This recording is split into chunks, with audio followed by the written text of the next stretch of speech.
ขอนอบน้อมแด่องค์สมเด็จพระสัมมาสัมพุทธเจ้าผู้ทรงคุณอันประเสริฐแม้ปรินิพพานนานแล้วขอนอบน้อมแด่พระธรรมขอนอบน้อมแด่พระสงฆ์กราบนมัสการหลวงพ่อวิระศิลาโชโตกราบนมัสการพระคุณเจ้าทุกรูปทุกวัดธรรมสวัสดีเพื่อนกันและได้มีทุกท่านที่กำลังติดตามรับฟังคลื่น FM 104.25 เมกะเฮิรตซ์สื่อสังสรรค์การเรียนรู้การศึกษาการปฏิบัติและการเผยแผ่พระพุทธศาสนาทำการออกอากาศจากวัดป่าบ้านสังคุย อำเภอพังโคนจังหวัดสกลนครค่ะพร้อมทั้งธรรมสวัสดีไปยังเพื่อนกันและมิตรทุกท่านที่กำลังติดตามทุกช่องทางบนโลกโซเชียลค่ะมื้อนี้ภาพมาพบกันในรายการแผ่นดินธรรมยามเช้าซึ่งตรงกับวันเสาร์ที่18 เดือนเมษายนปีพุทธศักราช2569ตรงกับวันขึ้น2ค่ำเดือน6ปีมะเมียค่ะมาพบกันในรายการสดอีกเช่นเคยค่ะเสียงเพลงสุดท้ายที่พระนิพพานดังขึ้นเป็นอันว่าเฮาสิได้พบกันในรายการสดค่ะมื้อนี้มาผู้เดียวอีกคือเก่าค่ะท่านผู้ฟังที่กำลังติดตามรับฟังก็สามารถโทรเข้ามาแจ้งผลของการรับฟังเสนอแนะให้ความคิดเห็นอีหยังต่างๆได้ที่หมายเลขโทรศัพท์0420902271ค่ะ0420902271ค่ะโทรมาได้นะคะมาพบกันในวันเสาร์ซึ่งเป็นช่วงที่อากาศร้อนระอุนะคะมื้อนี้ก็ถือว่าดีอยู่นะคะตื่นเช้ามาได้ไอของลมเย็นอยู่ได้ยินเสียงฟ้าห้องคือสิมีฝนตกทางอื่นก็เฮ็ดให้อุณหภูมิบ้านเฮาลดลงอยู่นะคะถึงแม้ว่าลดลงอยู่ปานใดก็ยังฮีทไปถึง39องศานะคะคุณพ่อคุณแม่ในอุณหภูมิสูงสุดในมื้อนี้นะคะฉะนั้นก็ยังจำเป็นอยู่ดีที่พวกเฮาจะยังต้องดูแลเจ้าของนะคะรักษาเจ้าของบ่ให้อย่าไปเฮ็ดอีหยังอยู่ที่แดดโดนๆเด้อนะคะให้อยู่เฮ็ดก็เฮ็ดได้ออกจากไปจักวางจักข้าวเขาอยู่ห่มอยู่ลมเงานะคะผู้สูงอายุทั้งหลายแหละมีโอกาสเป็นฮีทสโตรกเพราะว่าอุณหภูมิมันสูงมากนะคะฉะนั้นก็ให้รักษาสุขภาพเจ้าของรักษาเจ้าของคุณพ่อคุณแม่ผู้เฮ็ดให้เฮ็ดนาผู้เฮ็ดเวียกผู้ใช้แรงงานที่ต้องอยู่ทำงานในตากแดดก็ให้ระมัดระวังอย่าอยู่นานๆนะคะต้องสลับปรับเปลี่ยนในการที่จะเข้าไปรับไอเย็นในห่มในเงาบ้างพกน้ำไว้ตลอดในการจิบดื่มอย่าให้ขาดนะคะบ่มีหยังสำคัญทออัตภาพร่างกายของเฮานะคะเฮาก็ต้องรักษาของมันไว้นะคะคันบ่มีอัตภาพนี้เฮาก็บ่สามารถเฮ็ดอีหยังทั้งหลายทั้งปวงได้บ่ว่าสิเป็นเรื่องการงานที่เฮาเขี่ยวใส่ว่ามันจะต้องเฮ็ดต้องแล้วต้องจังซั่นจังซี่ก็คันอัตภาพร่างกายนี้บ่เป็นไปโดยสมบูรณ์แล้วเฮาก็เฮ็ดบ่ได้แถมมีน้ำซ้ำยังสิเป็นผู้ป่วยติดเตียงอีกเนาะแม่เนาะฉะนั้นเฮาก็ต้องได้ระมัดระวังอย่างสูงเพราะว่าช่วงนี้อากาศร้อนหลายที่สุดเลยในบรรดานะคะโดยเฉพาะบ้านเฮานะคะช่วงนี้เป็นช่วงที่พายุโซนร้อนด้วยนะคะกำลังปกคลุมนะคะเฮ็ดให้อากาศบ้านเฮาร้อนระอุร้อนอบอ้าวพร้อมบ่แม่นร้อนลมนะถึงลมมาก็เป็นลมร้อนนะคะฉะนั้นก็มีผลต่อสุขภาพของพวกเฮาเป็นอย่างสูงนะคะก็ให้ระมัดระวังเนาะค่ะเนาะว่าประกาศเตือนจากกรมอุตุนิยมวิทยาเพิ่นก็บอกว่าช่วงนี้สิมีลมแห้งนะคะสิมีลมแห้งเป็นพายุฤดูร้อนนะคะเป็นพายุฤดูร้อนมีลมแห้งลมกระโชกแรงนะฉะนั้นผู้ที่เหตุงานอยู่ในที่ต่างๆก็ให้ระมัดระวังบ่ไปอยู่น้ำใต้ต้นไม้ย่านมันโค่นล้มได้นะคะถึงแม้ว่าเฮาสิว่าอาศัยลมไม้บางเงาในการพักร้อนก็ให้เบิ่งดีๆนะคะ นอกจากนี้แล้วก็อย่าไปอยู่ในหม่องป้ายโฆษณาสิ่งปลูกสร้างที่มันบ่แข็งแรงเพิ่นว่านะคะมันก็สิอาจสิเฮ็ดให้เฮาพังทลายลงมาเกิดความเสียหายกับเฮาได้นะคะ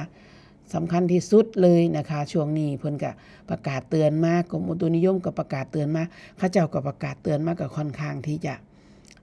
แม่นอยู่เด้นะคะเสือได้อยู่นะคะว่ามันสิเป็นอันนั้นอันนี้นอกจากนั้นแล้วมันก็ยังสิมีพายุเห็บนะคะมีเกิดฟ้าผ่าในบางพื้นที่ด้วยนะแม่เอ้ยนะคะฉะนั้นก็บ่รู้ว่ามันสิพื้นที่ใดนะคะเฮาก็ต้องอย่าประมาทนะเนาะระมัดระวังให้ถึงที่สุดอย่าตั้งตัวอยู่บนความประมาทให้ระมัดระวังให้ถึงที่สุดบ่ว่าสิเรื่องหยังนะคะเฮาก็ได้บ่ได้แม่นว่าเป็นเรื่องที่ว่าไกลตัวเฮานะคะเว้ามานี่เป็นเรื่องของตัวเฮาทั้งเบิดนะคะ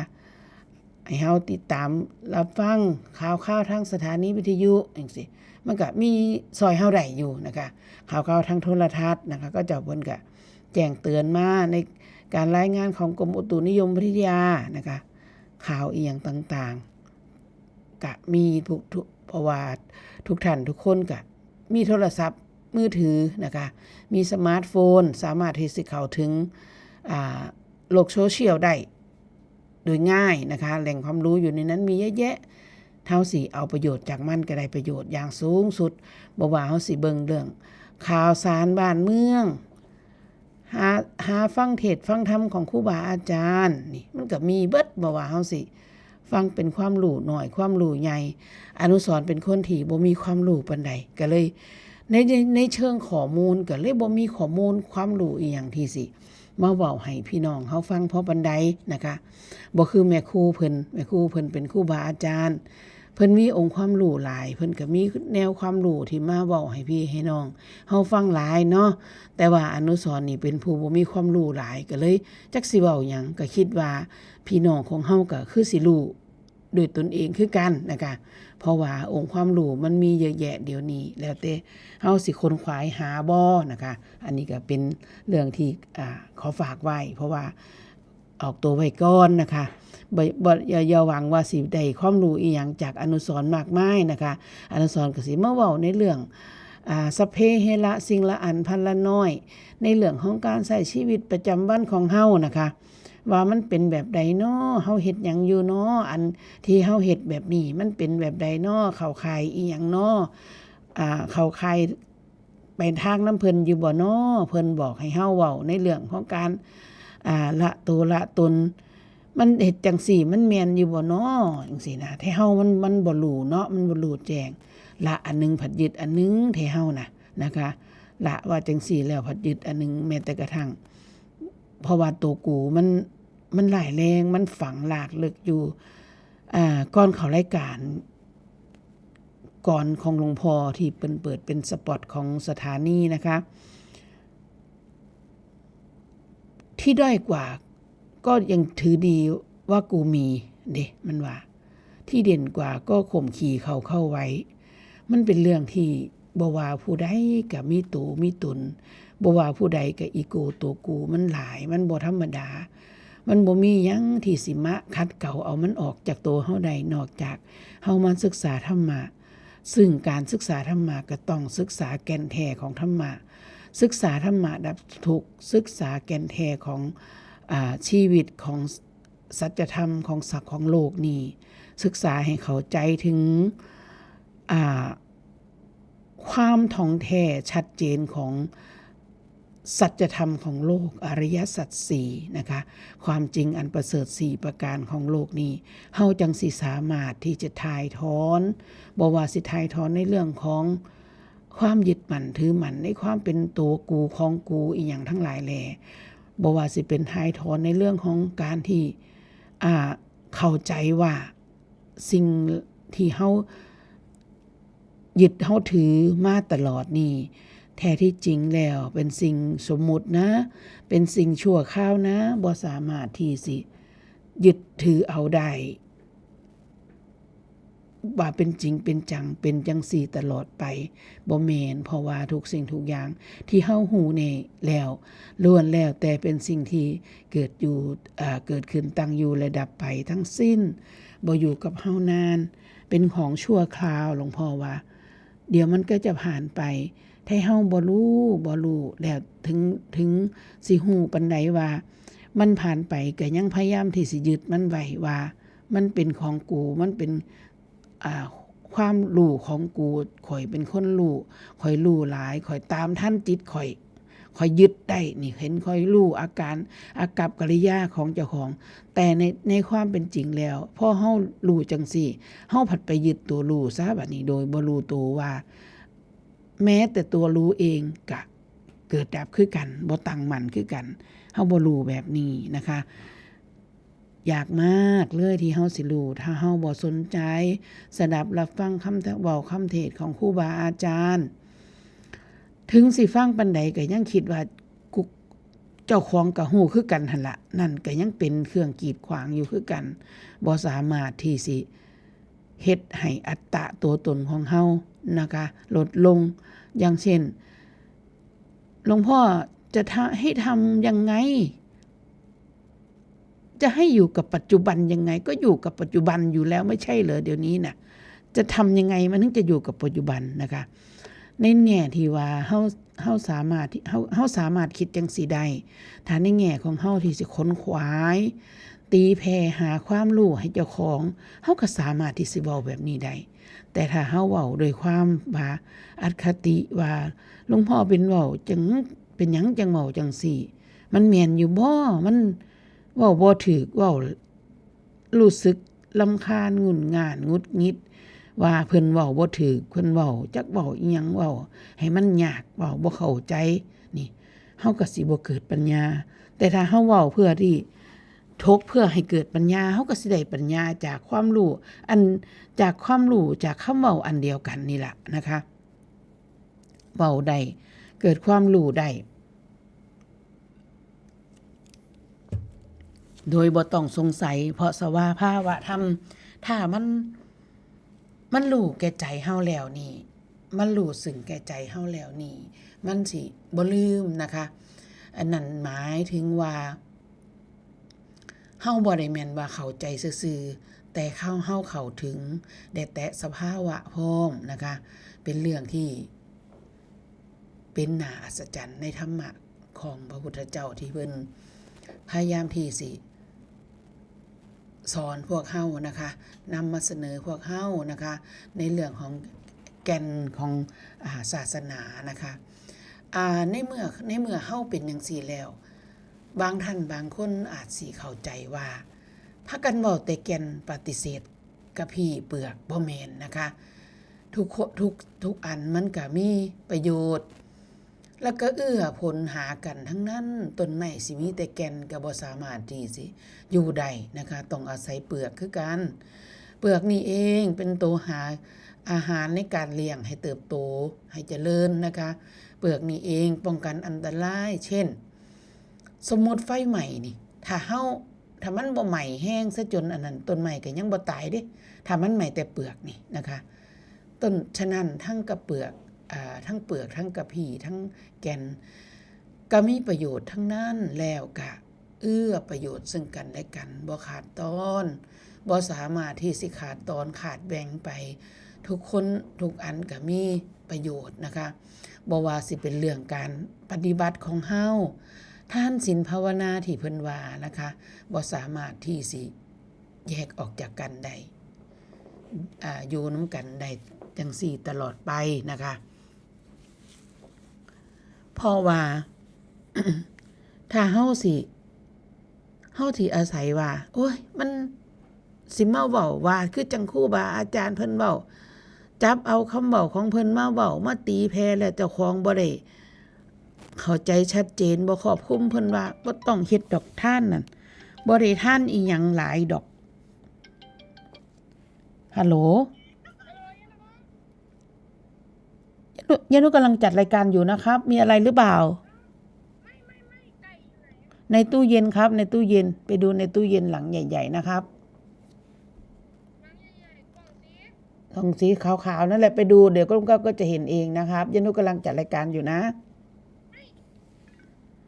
ร้านไส้เพิ่นโทรมานะคะ เฮาสิตีแผ่มุมเดียวในคำเว้าของครูบาอาจารย์บ่ได้เลยเฮาต้องเข้าใจกว้างๆเฮ็ดใจให้มันกว้างๆนะคะเพิ่นบ่ได้ปฏิเสธเพราะว่าเฮายังมีอัตภาพอยู่ยังมีขันธ์ห้าอยู่ ยังต้องกินต้องใช้อยู่การที่ว่าเฮามาทำบุญทำทานเพิ่นได้เอาวัตถุดิบเหล่านั้นไปสร้างสรรค์ในการเลี้ยงธาตุเลี้ยงขันธ์อัตภาพก็มีความสำคัญมีความจำเป็นคือกันผู้ที่ค้นคว้าเรื่องทานก็ได้ก็มีความจำเป็นคือกันนะคะก็มีความสำคัญเท่ากันบ่ได้มีว่าอันใดเหนือกว่าอันใดผู้ที่สนใจสังสมในเรื่องของการภาวนาในการหลุดพ้นเพิ่นก็บ่ได้ปฏิเสธเรื่องของการทำทานเรื่องทำความดีเรื่องการสงเคราะห์อนุเคราะห์นะคะครูบาอาจารย์เพิ่นแห่งมีหลายเพิ่นแห่งเฮ็ดให้ทานหลายเพิ่นแห่งบริจาคหลายเพิ่นแห่งแจกจ่ายหลายนะคะบ่แม่นว่าสิเพิ่นถึงระดับนั้นแล้วเพิ่นบ่เฮ็ดบ่แม่นนะคะเพิ่นแห่งคนขวายเพิ่นแห่งสงสารสัตว์โลกเพิ่นแห่งต้องการที่จะสงเคราะห์อนุเคราะห์ผู้ยากไร้นะคะอันนี้ก็เป็นเรื่องที่เฮาต้องทำความเข้าใจให้ดีๆอย่าจับเอามุมใดมุมหนึ่งไปเว้ามันสิเพี้ยนนะคะพอมันเพี้ยนแล้วในการปฏิบัติของเฮาก็สิบ่เจริญรุ่งเรืองบ่เจริญก้าวหน้านะคะเฮาก็สิย่ำตกอยู่กับหม่องเพราะว่ามันเป็นการสุดโต่งนะคะการปฏิบัติธรรมบ่แม่นเรื่องสุดโต่งเด้เป็นเรื่องที่คันสิเว้าเป็นภาษาที่มันเฮาเข้าใจได้ง่ายก็คือเป็นเรื่องที่เฮ็ดใจให้กว้างๆเรื่องลอยอยู่บ่ได้ขึ้นอยู่กับอีหยังบ่ได้ให้อีหยังมาควบคุมมากดทับแต่ว่าก็บ่ได้หนีจากกฎเกณฑ์นะคะแม้แต่ว่าสิมีกฎเกณฑ์ก็เฮ็ดไปตามกฎเกณฑ์นั่นล่ะแต่บ่ได้เอากฎเกณฑ์มากดดันเจ้าของนะคะการที่เฮาเฮ็ดหยังไปตามกฎเกณฑ์ก็บ่ได้แม่นว่ามันสิเป็นเรื่องที่เฮาเอามากดดันเจ้าของนะคะฮัลโหลอย่ารบกวนย่านุชสิครับ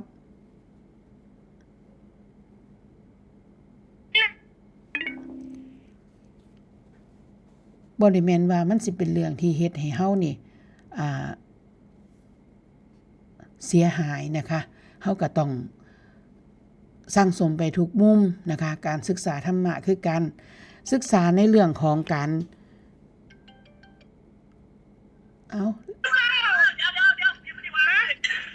ครับรบกวน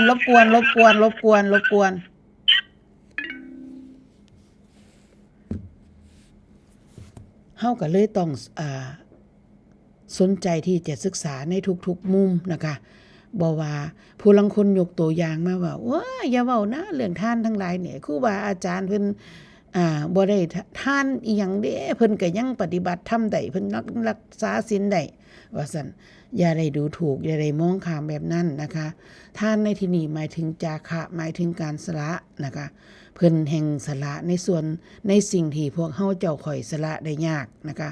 นั่นคือสละครอบครัวสละเฮือนซานออกมาสู่เพศพรหมจรรย์นะคะเพื่อที่สิมาเรียนรู้เพื่อที่สิมาศึกษาพระวินัยมาศึกษาคำสั่งคำสอนเพื่อดำรงไว้ให้มัน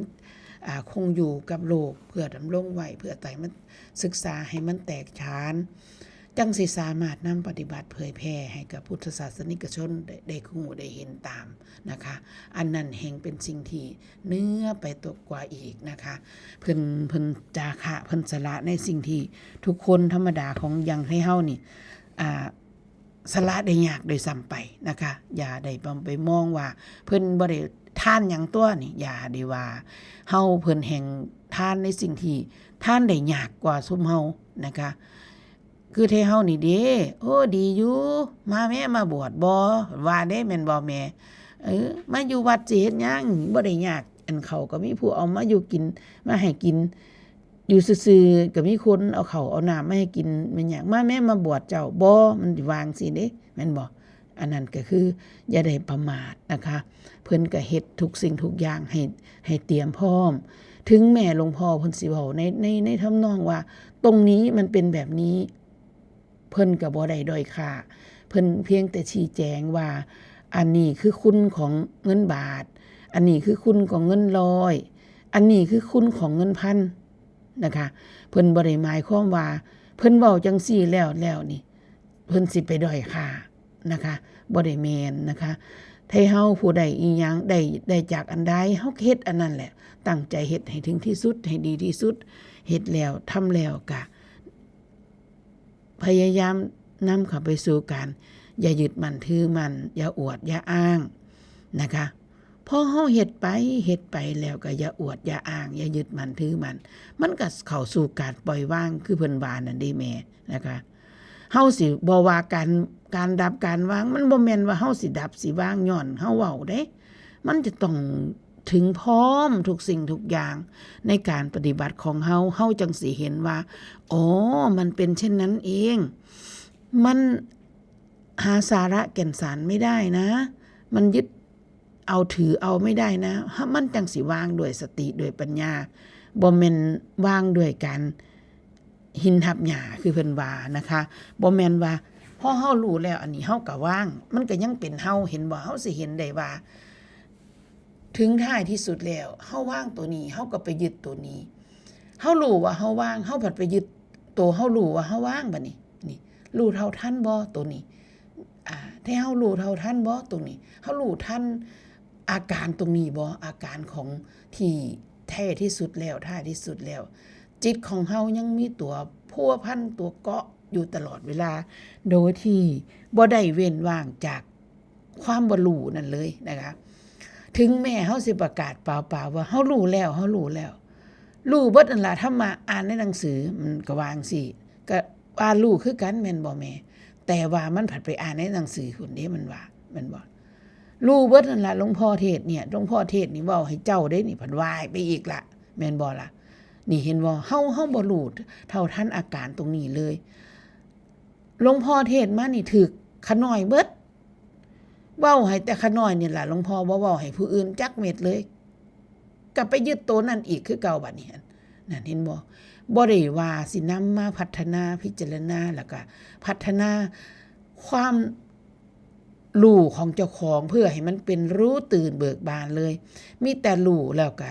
รู้มากยากนานให้เฮาเจ้าข่อยเนาะแม่นบ่รู้มากยากนานไม่รู้ซะเลยก็พัดบ่แม่นพัดรู้อยู่ แต่กี้บ่รู้หยังก็เฮ็ดบาปก็บ่ย้านแล้วว่าแม่ใหญ่อันนึงบัดนี้พอมารู้จักศีลเฮ็ดหยังกับอันย้านบาปแห้งทุกข์เข้าไปตื่มกันเพิ่นว่านั่นเห็นบ่ถ้าเฮามันรู้มากยากนานมันเป็นลักษณะจังซี่มันไม่รู้เพื่อความรู้ยิ่งมันไม่รู้เพื่อความพัฒนาให้ยิ่งขึ้นไปนะคะมันถึงท้ายที่สุดแล้วเฮาถึงตัวอวิชชาครอบงำโดยที่พ่อคิดว่าเจ้าของรู้ก็เป็นแค่ความคิดของเจ้าของเพราะว่าตัวที่มันเป็นสภาวะธรรมแท้ๆมันบ่ได้ขึ้นกับอากัปกิริยาเหล่านี้บ่ได้ขึ้นกับว่าเฮาสิรู้หรือบ่รู้เฮารู้หรือบ่รู้สภาวะนั้นก็มีอยู่โดดเด่นของเขาอยู่บ่เกี่ยวกับไผนี่อันนี้เฮายังบ่ทันพากันไปฮอดตรงนั้นก็เลยพากันเดินหน้า2ก้าวถอยหลัง3ก้าวอยู่นี่ละนะคะแต่ว่าทั้งนี้ทั้งนั้นก็ยังถือว่าเป็นบุญเด้อแม่เด้อดึงบุญหลายสายยาวที่เฮายังรักษาเจ้าของให้ยังอยู่ในองค์กรนี้ยังอยู่ในวงจรนี้บ่ได้ให้เจ้าของนี้ออกจากวงจรนี้ไปนะคะบ่ให้ความอวิชชาครอบงำจนเห็นผิดเป็นถูกจนเห็นว่าโอ้ยอยู่ตรงนี้ก็พอสำนี้ล่ะบ่มีอีหยังดีไปกว่าทางอื่นดอกไปหม้องอื่นดีกว่าหม้องอื่นยังสิดีกว่านี้หม้องอื่นยังสิให้ความสุขเฮามากกว่านี้มันสิว่าไปแบบนี้นะคะหม้องอื่นเฮายังสิเป็นไปตามที่เฮาคิดมากกว่านี้อันนี้ท้ายที่สุดแล้วก็หนีออกจากวงจรนี้ไปเฮ็ดให้เฮาเสียโอกาสได้เกิดมาชาตินึงเวลานึงได้มาพบพอคำสอนของพระพุทธศาสนาที่ครูบาอาจารย์เพิ่นถ่ายทอด ชายตรงนะคะเว้าอีหยังก็เว้าได้นะคะแต่มันหังบ่จบนะคะเว้าแบบใดก็เว้าได้ไผสิเว้าจังไดก็เว้าได้มันบ่จบมันบ่คือครูบาอาจารย์พาเว้าอยู่เดี๋ยวนี้นะคะเฮาไหนๆได้มีโอกาสเข้ามาพบมาพอแล้วก็อย่าทิ้งโอกาสนี้ให้ผ่านไปโดยเปล่าประโยชน์โดยที่เฮาเองบ่ได้อีหยังเลยนะคะบ่ได้อีหยังเลยจากการที่เฮาได้อยู่ตรงนี้นั่นล่ะเป็นเรื่องที่สมควรอย่างยิ่งที่ซุมเฮาสิตระหนักและหันกลับมาเบิ่งเจ้าของนะคะว่าเฮาเฮ็ดหยังอยู่น้อวันเวลาผ่านไปอย่างเช่นเบิ่งดูปีนี้เฮาผ่านมาจนเข้าเดือน6ล่ะนะคะเข้าเดือน6ล่ะใกล้สิถึงเวลาเฮ็ดไร่เฮ็ดนาอีกล่ะเซาไร่เซานาก็หลายบัดนี้ถ้าเฮาผู้อยู่วัดอยู่ว่าผู้เป็นผู้เสนอตนเข้ามาว่าเป็นผู้เข้ามาสู่การศึกษาเพื่อศึกษาธรรมะดับทุกข์ที่เฮาได้ฮอดใจแล้วเนาะให้เฮาได้หยังแน่นอการพัฒนาของเฮาดีขึ้นบ่เนาะจิตของเฮายกระดับขึ้นอยู่บ่เนาะนะคะถามเจ้าของให้ดุๆทีๆเข้าไปนะคะการที่เฮาได้มีโอกาสได้มาอยู่นำครูบาอาจารย์แบบนี้ถือว่าเป็นบุญของเฮาที่เฮาได้มีกัลยาณมิตรที่เพิ่นพร้อมที่สิให้คำแนะนำตักเตือนเฮาตลอดเวลาเช่นหลวงพ่อนะคะเพิ่นก็ยินดีที่สิเป็นกัลยาณมิตรให้ซุมเฮานะคะขอให้ได้เฮาอย่างบ่ได้อีหยังก็ให้สาธุบุญที่มีโอกาสได้เข้ามาอยู่ตรงนี้แล้วนะคะเพิ่นเมตตาสงสารสงเคราะห์พวกเฮาในทุกๆเรื่องบ่ว่าสิเป็นอาหารนะคะเครื่องนุ่งห่มที่อยู่อาศัยยารักษาโรคนะคะธรรมะสัปปายะที่สำคัญนะคะเพิ่นก็มีให้ซุมเฮานะคะที่อยู่ที่อาศัยเพิ่นก็มีกุฏิน้อยอยู่ได้อย่างสบายไผเข้ามาในวัดนี่ก็พอเป็นไปพอเย็นนะคะอากาศในวัดก็บ่ร้อนซ้ำอยู่ข้างนอกนะคะถึงแม้ว่าอุณหภูมิสิร้อนระอุไปถึง40-41องศาก็ตามแต่ถ้าหันหน้าเข้ามาวัดก็ยังสิมีอุณหภูมิที่ลดลงอยู่นะคะเพราะว่าเฮาอยู่น้ำต้นไม้มีต้นไม้หลายอย่างเช่นวัดป่าบ้านสังคุยเฮาก็มีต้นไม้ใหญ่หลายแล้วหลายต้นแล้วนะคะเดี๋ยวนี้เขาก็ให้ลมเงาผลิตออกซิเจนให้พวกเฮาได้เพียงพอสมควรกับการใช้ชีวิตประจำวันของพวกเฮาท่านที่อยู่ในนี่นะคะถึงแม้ว่านะคะเพิ่นบอกว่าคนเฮานี่สิเป็นจังได๋ผู้ด้อยโอกาสขนาดใดก็ยังถือว่ามีบุญเด้จังได้เกิดเป็นมนุษย์จังได้อัตภาพเป็นมนุษย์นะคะจังได้อัตภาพร่างกายนี้เป็นมนุษย์ก็ถือว่ามีบุญข้าวครั้งหนึ่งเฮาก็เคยได้เฮ็ดไว้คือกันนะคะเพราะว่ามีสัตว์หลายๆเหล่าที่บ่ได้อัตภาพนี้ในที่นี้บ่ได้ไปดูถูกอัตภาพของผู้อื่นนะคะแต่ว่าอัตภาพของการเป็นมนุษย์เอื้อที่สุดในการศึกษาธรรมะให้เข้าถึงธรรมะดับทุกข์ให้เข้าถึงธรรมะของความเป็นความหลุดพ้นธรรมะของนิพพานให้ศึกษาธรรมะคือเข้าใจแจ่มแจ้งของหลักอริยสัจ4นะคะสามารถที่จะนำอัตภาพร่างกายนี้ไปปฏิบัติตามหลักของอริยมรรคมีองค์8ได้นะคะมีแต่มนุษย์เท่านั้นมีแต่อัตภาพของร่างกายมนุษย์เท่านั้นผู้บางคนก็อาจสิยากแน่ในการที่เฮาศึกษาธรรมะเช่นกะจิเข้าใจยากแน่ว่าครูบาอาจารย์เพิ่นเว้าหยังจักเพิ่นเว้าหยังขะน้อยคือบ่เข้าใจเลยเนาะมันก็ยากแน่เป็นเรื่องธรรมดานะคะเป็นเรื่องที่ธรรมดาแต่หาเฮาไขความสำคัญเฮาใส่ใจที่สิมานั่งสดับรับฟังนี่บ่ได้หน่อยก็ได้หลายอนุสรณ์เว้าแล้วเว้าอีกเว้ามาเสมอว่ามันจำบ่ได้เบิดดอกแม่เอ้ยฟังเทศน์กันนึงนะฟังบ่ย่างหน่อยๆในกันนึงนั่นนะจำได้จักความนึงนำความเดียวอันนั้นมากระทำไว้ในใจเอามาเป็นตัวปฏิบัติให้ได้นะคะคำเว้าคำนั้นเอามาเป็นตัวปฏิบัติให้ได้เอามาปฏิบัติในชีวิตประจำวันของเฮาให้ได้ให้เกิดความสมเย็นในชีวิตของเฮาให้ได้ มีประโยชน์มากมีผลมากเลยถึงแม้ว่าสิเป็นเรื่องเล็กน้อยนะคะเพราะว่าพอเฮาศึกษาจังซี่มันเฮ็ดให้มันทำความเห็นของเฮาให้ชอบธรรมให้ตรงนะคะทำความเห็นของเราให้ตรงเพิ่นว่าพอความเห็นของเฮาตรงเป็นสัมมาทิฏฐิแล้วการที่สิคิดเฮ็ดหยังมันก็เป็นสัมมาไปเบิดฉะนั้นมันก็สิเตรียมไปด้วยความระแวดระวังภัยนะคะบ่ตั้งอยู่ในความประมาทสิเฮ็ดหยังก็ได้นะคะเฮาก็สิอยู่บนความบ่ประมาทบ่เฮ็ดให้เกิดความเสียหายในชีวิตและทรัพย์สินของเฮานะคะบ่สามารถที่สิ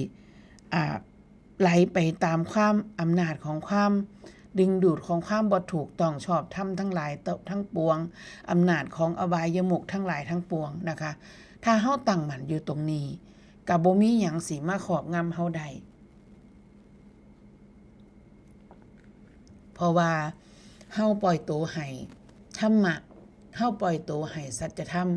ครอบงำเฮาแล้วนะคะอันอื่นก็บ่สามารถที่จะมาครอบงำเฮาได้นะคะอย่างเช่นเพิ่นบอกว่าเมื่อจิตเป็นอกุศลกุศลและจิตจะเกิดขึ้นไม่ได้เลยหลวงพ่อเพิ่นว่าในทำนองเดียวกันถ้าเฮาจิตเฮาเป็นกุศลจิตกุศลและจิตอกุศลและจิตก็จะบ่เกิดขึ้นแน่นอนนะคะอันนี้เป็นสิ่งที่คู่กันอย่างนี้เสมอไปนะคะเสมอมาแล้วก็เสมอไปนะคะให้ได้เฮาตั้งใจตั้งมั่นนับเอามาฟังเอามาพิจารณาในจิตในใจของเฮานี่ล่ะเป็นคำเว้าที่เป็นคำเว้าง่ายๆแต่ฟังเบิ่งผัดคือเป็นยากๆแต่ว่าก็ฟังได้เข้าใจได้นะคะขอฝากไว้ให้ญาติธรรมของเฮานะคะบ่ต้องเว้าบ่ต้องมาเชื่ออนุสรณ์เว้าเด้อค่ะเด้อนำไปพิจารณาเองนะคะก็สิแม่นตัวคันยามใดเฮาใจเฮาเป็นบุญนี่มันจะบ่ไปคิดเด้แนวเป็นบาปแม่นบ่ในทำนองเดียวกันอีกในถ้ายามใดเฮาคิดในเรื่องที่มันเป็นบาปนี่มันก็สิบ่คิดในเรื่องที่มันเป็นบุญเด้เช่นมันกำลังสูญกำลังหายกำลังนินทาคนนั้นคนนี้อยู่มันบ่คิดได้ที่สิไปหวังดีให้เขาว่าเขามีทุกข์เนาะจังสั่นจังสิไปหวังดีเขาว่าอันสิให้เขาพ้นทุกข์อยากซอยเหลือเขาแม้แต่นิดหน่อยเพื่อที่สิให้เขาพ้นทุกข์มันบ่คิดเด้แม่นบ่นั่นก็หมายถึงว่าถ้าจิตเฮาเป็นกุศลอกุศลจิตก็เกิดขึ้นบ่ได้ถ้าจิตเฮาเป็นอกุศลกุศลจิตก็เกิดขึ้นบ่ได้คือกันนะคะเฮาก็เลือกเอาเฮาสิให้ตัวใดเกิดขึ้นในจิตเฮานะคะพอตัวนึงเกิดมันสิบดบังตัวนึงทันทีนะคะอันนี้เป็นสัจธรรมอีกอย่างนึงนะคะนอกจากว่าให้เฮาสิฟื้นมันบ่ได้ดังใจเฮาดอกน้ออีหยังก็ได้ฟื้นมันออกมามันบ่อยากเฮ็ดก็พามันเฮ็ดนะคะอยู่เฮือนอยู่ซ่านคือกันมันขี้คร้านทำมาหากินมันก็ว่ามีแต่เหตุและผลมันสวยแล้วบ่เฮ็ดดอกมันแดดออกบ่เฮ็ดดอกมันฝนตกบ่เฮ็ดดอกมันหนาวหลายก็บ่เฮ็ดดอกจังซี่ทั้งปวงนะคะเป็นสิ่งที่จิตของเฮานั่นเองที่มันบอกกับเจ้าของว่าแบบนี้เฮาก็สิทำตามที่มันเว้าบัดนี้นะคะชีวิตของเฮามันสิหนีจากอบายได้จังได๋เพราะเฮาปล่อยให้อบายมาครอบงำเฮาแล้วนะคะแต่ถ้าเฮาปล่อยให้ธรรมะครอบงำของเฮาโอ้ยบ่ไปดอกอันนี้มันเฮ็ดให้เจ้าของนิสัยเสียไปกินเหล้าเมาก็ได้แม่นบ่ล่ะไปนี่เสียทรัพย์เสียสินเด้นี่แม่นบ่ไปเล่นการพนันนี่ไปนี่โอ้เสียเงินมีอยู่100นึงเอาเก็บไว้ถ้าซื้อแนวอยากแนวกินสู่ลูกสู่เต้ากินยังสิดีกว่าเอาซื้อแนวมาจังหันจังสอนครูบาอาจารย์เพิ่นได้ฉันยังสิได้บุญกว่าจิตใจเฮาบ่ได้ขี้เหนียวสละจาคะได้ยังสิได้อานิสงส์กว่านี่เห็นบ่มันก็เป็นแบบนี้นะคะเพราะว่าถ้าเฮาถือธรรมะครอบงำจิตเฮาก็สิเป็นแบบนี้เฮาก็สิเวียนวนเวียนอยู่แต่นำสิ่งที่มันเป็นกุศลทั้งหลายแหละนะคะมันก็สิอกุศลจิตทั้งหลายแลก็สิถูกเฮาปฏิบัติเฮาครอบงำเฮาปฏิเสธมันไปนะคะ อันนี้ก็เป็นเรื่องที่มันของคู่กันนะคะเหมือนที่จะเรื่องว่าที่จะเว้าง่ายๆแต่คือฟังยากแท้ละอนุสรณ์แม่คือบ่เข้าใจนะคะคอยฟังไปเนาะแม่เนาะคอยฟังไปฟังผู้นั้นแน่ผู้นี้แน่อย่าดูถูกเจ้าของว่าเจ้าของนี่ปัญญาหน่อยอย่าด้อยค่าเจ้าของว่าเจ้าของฟังบ่เข้าใจ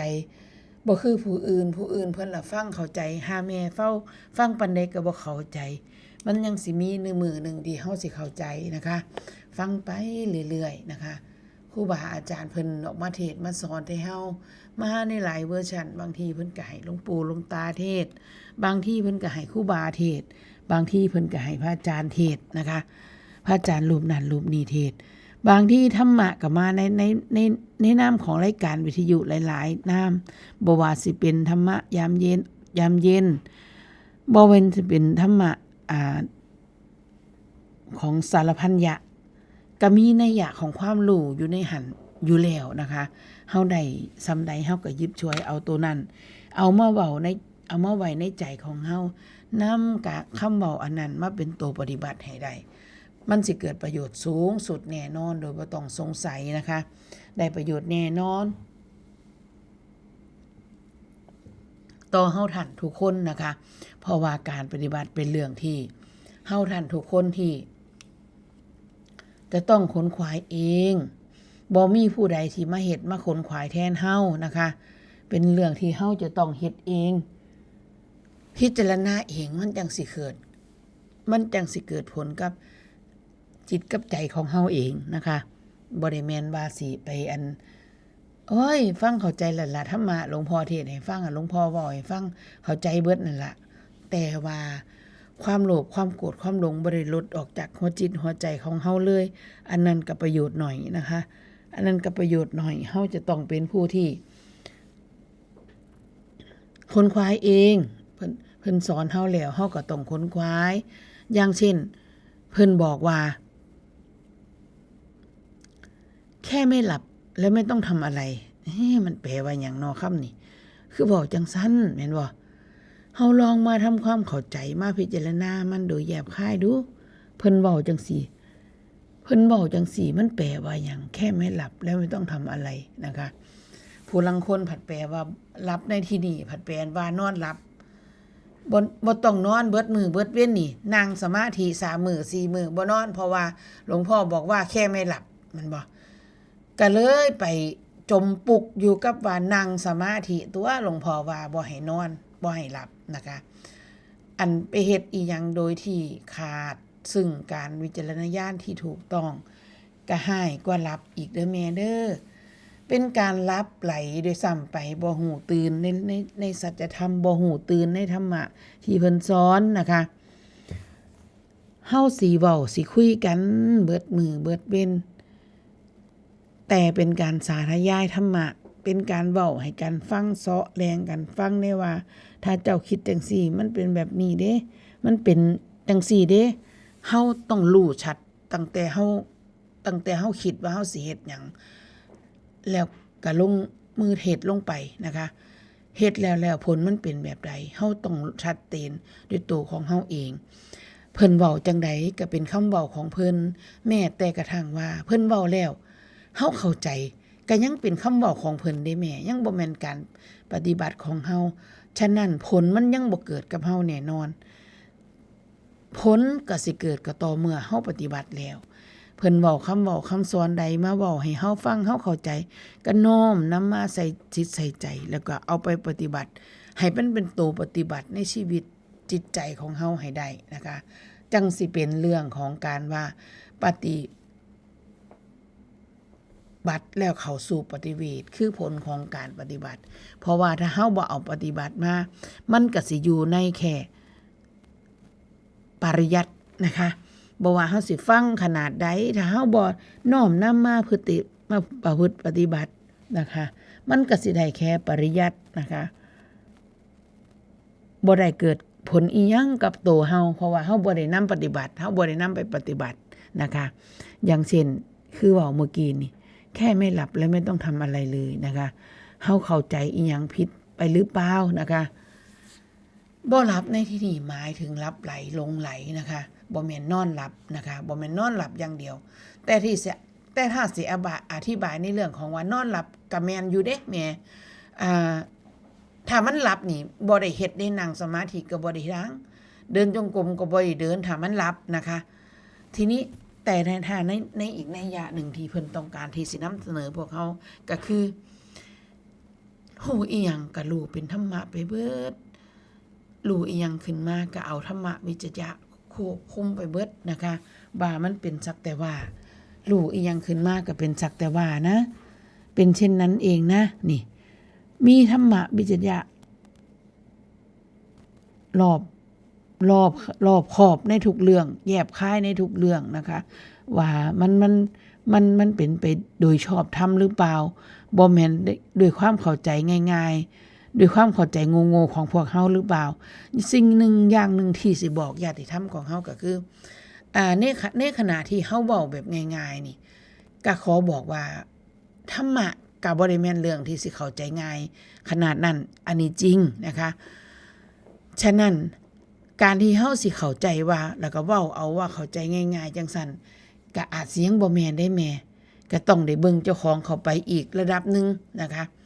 เบิ่งเข้าไปอีกระดับหนึ่งซะก่อนจังสิสามารถสรุปได้ว่า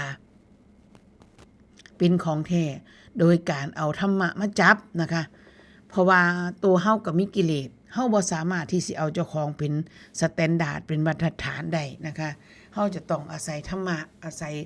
มะที่ครูบาอาจารย์เพิ่นเว้าสู่เฮาฟังนั่นล่ะเป็นหัวข้อนั่นล่ะหรือว่าธรรมะที่เพิ่นอธิบายนั่นล่ะก็ยังเป็นเรื่องที่เป็นแค่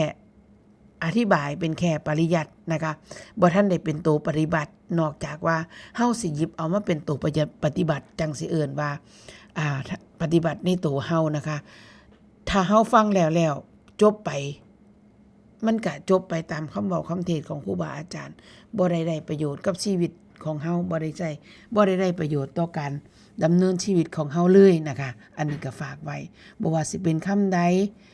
ในคำเทศน์คำสอนของแต่ละกันของหลวงพ่อนะคะผู้ใดประทับใจคำใดก็นำเอาคำนั้นล่ะมานะคะมากระทำไว้ในใจแล้วก็พยายามไขควรไต่ตองดูว่ามันแปลว่าหยังมันอธิบายว่าจังไดความหมายในนัยยะของมันจริงๆแปลว่าหยังนะคะ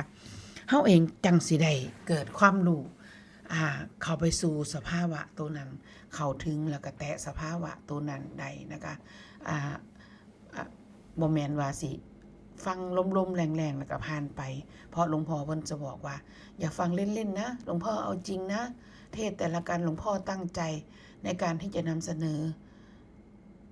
ให้ทุกคนได้เข้าใจสัจธรรมได้เข้าถึงสัจธรรมบ่แม่นว่าเพิ่นสิเว้าลอยๆนะคะเว้าเป็นนิทานปรัมปราบ่แม่นนะคะเพิ่นเว้า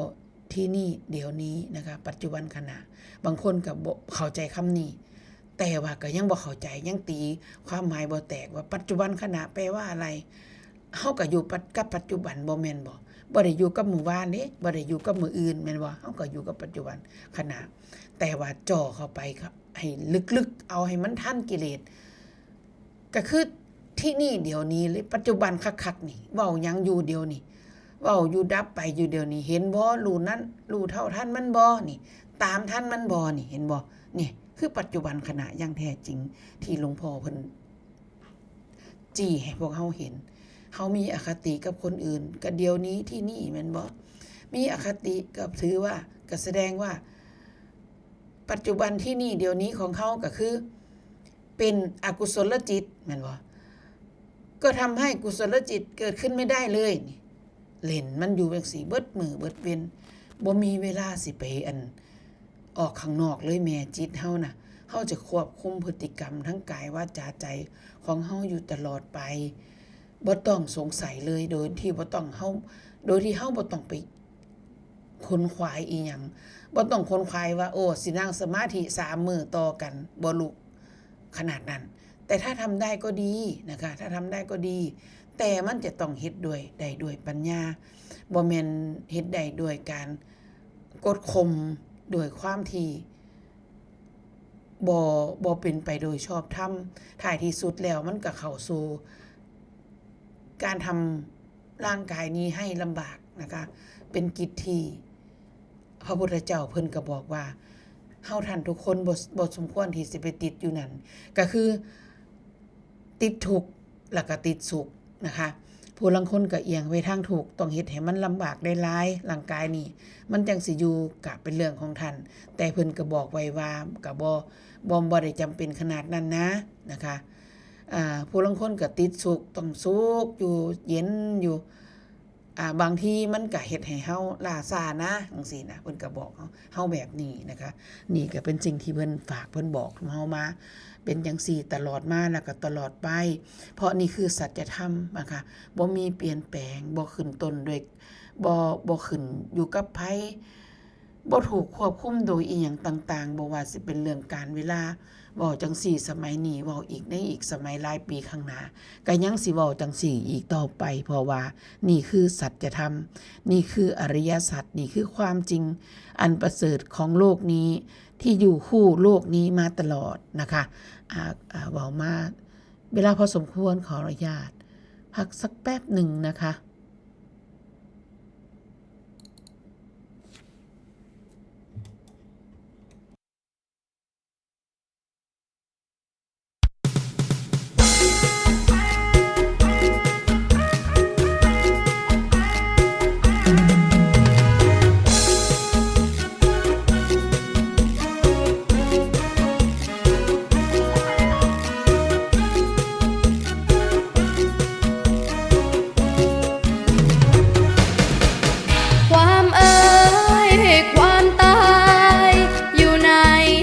ตายทุกทีถึงยากจนชั่วดีเพื่อนพ้องน้องพี่ที่เราได้เจอไม่มีใครอยู่คำฟ้าพบหน้ากันเหมือนฝันละเมอความตายติดตามไม่เพลอกลายเป็นเพื่อนเกลอติดแน่นตรึง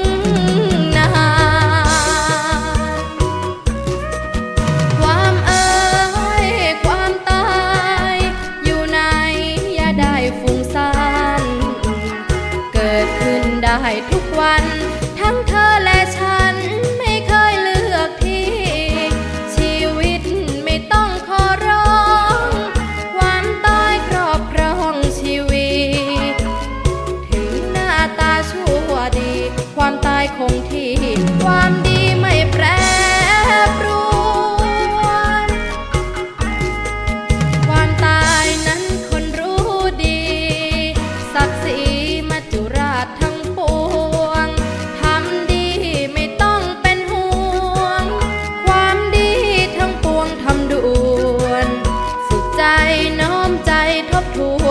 ทำดีเร่งด่วนอย่ามัวเสียเวลาความ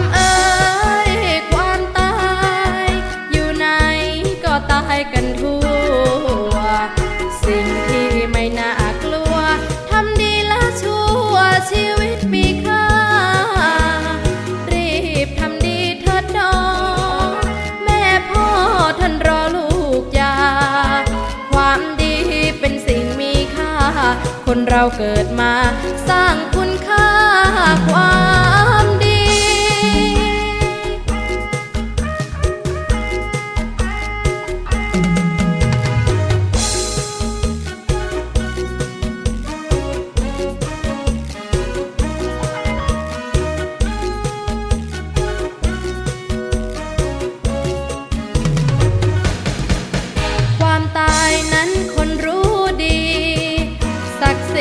มัจจุราชทั้งปวง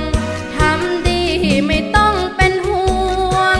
ความดีทั้งปวงทำด่วนสุดใจน้อมใจทบทวนทำดีเร่งด่วนอย่ามัวเสียเวลาความความตายอยู่ไหนก็ตายกันทั่วสิ่งที่ไม่น่ากลัวทำดีละชั่วชีวิตมีค่ารีบ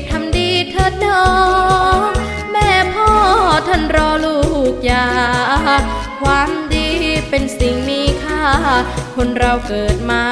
สร้างคุณค่าความดี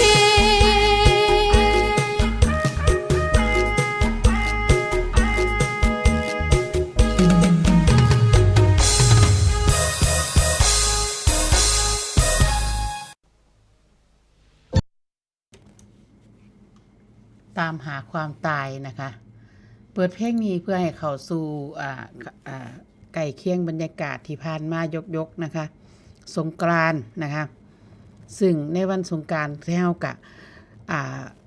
เสร็จสิ้นเป็นสมบูรณ์นะโดยดีนะคะ วันมหาสงกรานต์ที่วัดป่าศรีจันทร์ของเฮานะคะกับมีญาติธรรมของเฮามาหลายพอสมควรนะคะ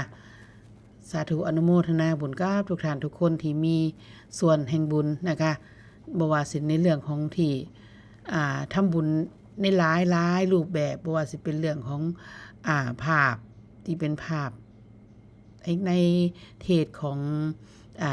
มหาชาตินะคะภาพในประกอบในการเทศมหาชาตินะคะบ่ว่าสิเป็นเรื่องของผู้ใดก็ทำทานในกันเพราะว่ากันอันนี้เป็นการพันนะคะซึ่งมีญาติธรรมของเฮาหลายท่านหลายคนนะคะคนบางคนก็เฮ็ดเอาไข่จังซี่เป็นพันฟองนะคะเพราะว่าเป็นการพันนะคะเพิ่นว่าอันนี้ก็สาธุอนุโมทนาบุญนำทุกท่านทุกคนนะคะผ่านไปแล้วด้วยดีนะคะบ้านเมืองของเฮากะที่ผ่านมานะคะในช่วงสงกรานต์นะคะซึ่งเป็นกำหนด7วันอันตรายเพิ่นก็รายงานมาว่ามีรายงานว่าอุบัติเหตุลดลงนะคะในปีนี้อุบัติเหตุลดลงตามที่เฮาเบิ่งในบ้านเมืองของเฮาคือกันเนาะค่ะเนาะก็บ่ค่อยได้ยินเสียงมอเตอร์ไซค์ลูกหลานเฮาปืดๆปาดๆปานใดเด้ก็พออยู่นะคะส่วนหนึ่งอาจจะมาจากน้ำมันแพงพร้อม นะคะมีส่วนหลายๆอย่างที่สำคัญที่สุดก็คือให้เฮาเจ้าข่อยเคารพในกฎในกติกานะคะให้ความสำคัญในกติกามันก็เลยดีนะคะเพิ่นบอกว่าอุบัติเหตุลดลงถึง 30% เลยทีเดียวนะในปีนี้นะคะถ้าเมื่อเปรียบเทียบไปกับ3 ปีที่ขึ้นหลังไปนะคะตามรายงานของกรมบรรเทาสาธารณภัยนะคะเพิ่นประกาศออกมานะคะได้เฮาก็โดยความร่วมมือเพิ่นก็ให้ขอบคุณเพราะว่าทั้งนี้ทั้งนั้นก็ได้รับความร่วมมือจากพวกเฮานี่ล่ะนะคะจากลูกหลานที่เฮานี่ล่ะก็คือบ่ขับรถเร็วเมาก็บ่ขับอิหยังซะสมมุติว่าไปนำกันถ้ามุมเมาก็เตือนสติกันบ่ขับนี่ล่ะก็คือที่เฮาให้ความสำคัญกับกฎกับกติกาสังคมบ้านเมืองของเฮาก็สิน่าอยู่ขึ้นเรื่อยๆนะคะนำไปสู่การพัฒนาขึ้นไปเรื่อยๆนะคะเพราะว่าผู้คนในสังคมนั้นให้ความเคารพในกฎในกติกาไม่ใช่กฎมีไว้แหกนะคะกฎมีไว้ปฏิบัติตามอย่างเคร่งครัดนี่มันก็สิอยู่ในพวกเฮาไปเป็นการส่งเสริมคุณธรรมดีๆให้กับลูกหลานของเฮาไว้นะคะเป็นการส่งเสริมให้ซุมเขาได้ฮู้จักว่าบ่แม่นว่าสิเห็นความผิดเป็นความชอบไปเห็นความสนุกสนานบางหน้าเฮ็ดจังใดก็เฮ็ดไปบ่ได้รู้ได้อีหยังตามที่ว่ามานะคะเพราะว่าเฮาก็สิเป็นสร้างค่านิยมให้ลูกหลานของเฮาว่าให้รักษากฎให้รักษาวินัยนะคะซึ่งสมัยแต่กี้ที่อนุสรณ์เคยเว้าเสมอว่าสมัยแต่กี้ประเทศไทยบ่ฮู้จักถังขยะได้แม่นะคะประเทศไทยบ่ฮู้จักถังขยะบ่มีถังขยะบ่ว่าสิเป็นในเมืองหลวงคืออยู่กรุงเทพมหานครจังซี่ก็ได้นะคะบ่มีถังขยะฉะนั้นเพิ่นก็เลยได้รณรงค์ว่าตาวิเศษเห็นนะสมัยนั้นเนาะอนุสรณ์ยังเป็นเด็กน้อยอยู่นั่นก็หมายถึงรณรงค์ให้ทิ้งขยะให้ถูกที่นะคะนั่นก็คือพอมาทุกมื้อนี้ทุกให้เฮาเจ้าข่อยลูกหลานเขาก็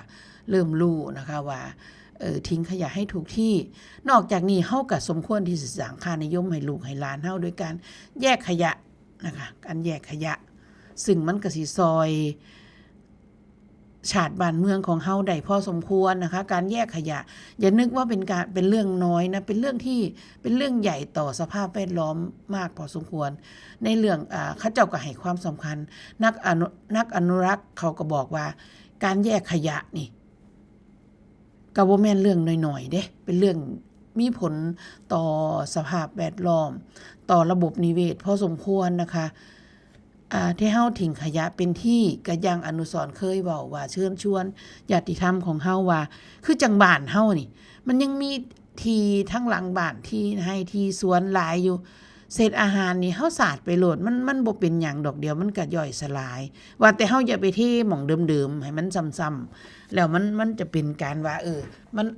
มันสลายบ่ทันแล้วเกิดเป็นแหล่งของแมลงวันอันนั้นก็อีกอย่างนึงนะคะส่วนเฮากว้างๆสาดหม่องนั้นแน่สาดหม่องนี้แน่ให้มันแห้งให้มันสลายไปนี่เป็นปุ๋ยต่อดินของเฮาได้แม่นะคะอย่าไปเทหม่องเดียวซ้ำๆกันแล้วกันดีกว่าเฮาสิไปเทลงถังขยะที่เทศบาลอบตเขามาเก็บซึ่งมันจะเปียกเศษอาหารพอเขานำไปทำลายมันก็ทำลายยากนะคะเกิดมลพิษในอากาศในท้องฟ้าในอากาศให้เฮาก็สูดดมเข้าไปน้ำกันอีกนะคะอันนี้ฝากไว้ว่ามันเป็นเรื่องไกลตัวนะคะอยากให้คุณพ่อคุณแม่ของเฮาให้ความสำคัญเห็นความสำคัญตรงนี้ทิ้งขยะบ่แม่นว่าทิ่มโลดทั้งขยะมีอิหยังก็ทิ่มประเทศที่เขาเจ้าพัฒนาแล้วนี่เขาเจ้าให้ความสำคัญเรื่องการทิ้งขยะพอสมควรนะอย่างเช่นทั้งยุโรปนะคะขวดพลาสติกที่เฮาใส่ที่มันเป็นพวกอย่างเช่นขวดแก้วขวดแก้วที่มันเป็นใส่ซอสใส่อีหยังจังซี่เฮากินเบิดแล้วเฮาแยกทิ่มก็ตามเขาก็ต้องล้างซะก่อนในแม่ขวดอันนั้นน่ะเขาเจ้านะบ้านเขาเจ้านะต้องล้างซะก่อนถุงขยะนี่ถือมาสิไปถิ่มลงข้างทางนี่บ่ได้เด้ต้องเอากลับมาเฮือนซะก่อนเอามาแยกซะก่อนจังเอาไปถิ่มได้นะคะบ่แม่นว่าสิถิ่มได้โลดขยะบ้านเขาเจ้านะคะมันหมายถึงว่าพอเฮาจัดการที่มันเป็นระบบแบบนี้แล้วเบิ่งเอาว่าถ้าที่สุดแล้วโตแปรสำคัญของระบบคือให้เฮานะคะบ่แม่นองค์กรของรัฐบ่แม่นเจ้าหน้าที่รัฐบาลที่เพิ่นเฮ็ดมันบ่ทั่วถึง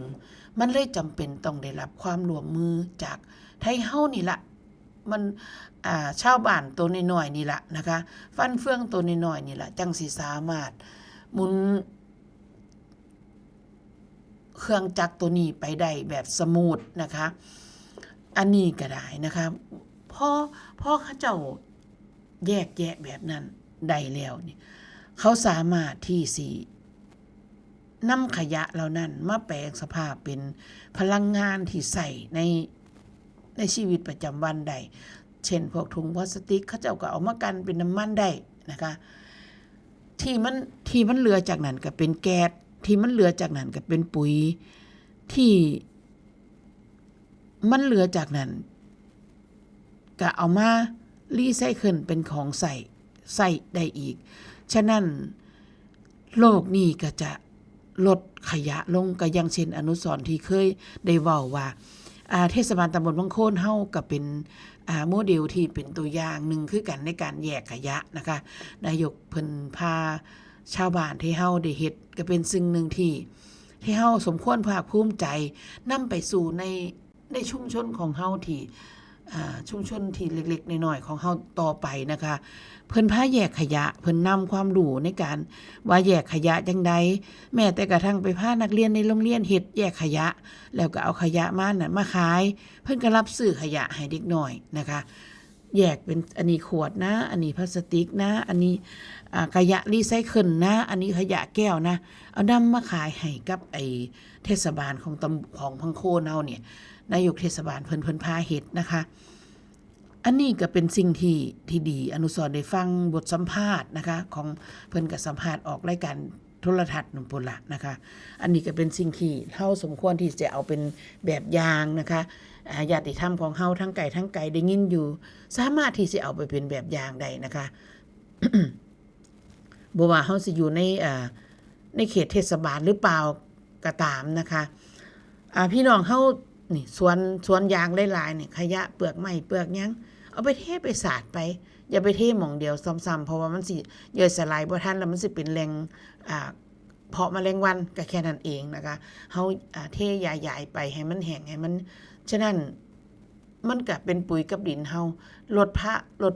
ภาระในการกำจัดขยะให้หน่วยงานของรัฐของเฮาพร้อมมันก็สิเห็นผลโดยรวมโดยมีอย่างมีประสิทธิภาพยกตัวอย่างที่ผ่านมาอย่างเช่นเรื่องอุบัติเหตุลดลงในช่วง7วันอันตรายนะคะอันนี้ก็ด้วยการร่วมมือของพวกเฮาเจ้าข่อยคือกันเช่นเมาไม่ขับนะคะเมาไม่ขับถ้ามวนกับมวนอยู่หม่องใดหม่องหนึ่งซึ่งเป็นวัฒนธรรมที่ดีงามนะคะ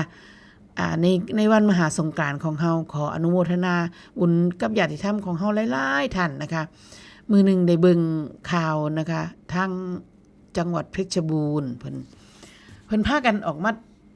เล่นแบบมวนเล่นแบบสุภาพเป็นการเต้นแอโรบิกนะคะเล่นแบบสุภาพบ่มีการว่าสิกระโชกกระชากกันนะคะเล่นแบบสุภาพเต้นแอโรบิกเล่นสงกรานต์ฉลองสงกรานต์สาดน้ำกันแบบสุภาพเป็นวัฒนธรรมที่มีค่าที่เฮายินดีที่จะเผยแพร่ให้ชาวโลกเขาได้ฮู้ว่าอันนี้เป็นวัฒนธรรมที่มีค่าของพวกเฮาบ่สามารถที่สิให้ไผมาเรียนแบบได้นะคะอันนี้ก็ได้นะคะสมควรที่เฮาจะจัดลงไว้นะคะเพราะว่าพ่อแม่ของเฮาคิดประเพณีสงกรานต์ขึ้นมาย้อนว่าเดือนนี้มันร้อนเนาะเพิ่นอาจจะคิดว่าหอยหาแนวพาลูกหลานเล่นก็เล่นน้ำนี่ล่ะมันจังเย็นนะคะเป็นมรดกทางวัฒนธรรมของประเทศไทยอย่างที่สวยงามนะคะมีการจัดงานที่อลังการหลายๆที่ทั่วโลกให้ความสำคัญให้ความสนใจนะคะอันนี้ก็ได้นะคะนี่แหละก็คือพลังของคนในชาตินะคะอย่าประมาทว่าเป็นเรื่องนิดน้อยนะคะอย่าคิดว่าเป็นเรื่องเล็กน้อยทุกสิ่งทุกอย่างเกิดได้ขึ้นได้ย้อน1สมอง2มือของเฮานี่เองนะคะช่วงนี้เฮามาบอกถึงเรื่องของการประชาสัมพันธ์สักนิดนึงนะคะญาติธรรมของเฮาที่ยังต้องการที่จะร่วมบุญนะคะกับทางวัดป่าสังคุยของเฮาก็สามารถที่รวมบุญมาทางบัญชีธนาคารของคุณพ่อฉลองวงศ์ภาค่ำนะคะเป็นธนาคารกสิกรไทยหมายเลขบัญชี15124311093ค่ะ15124311093ค่ะถ้าผู้ใดบ่อันนั้นก็โทรมาหาคุณแม่ชีเพิ่นอยู่ที่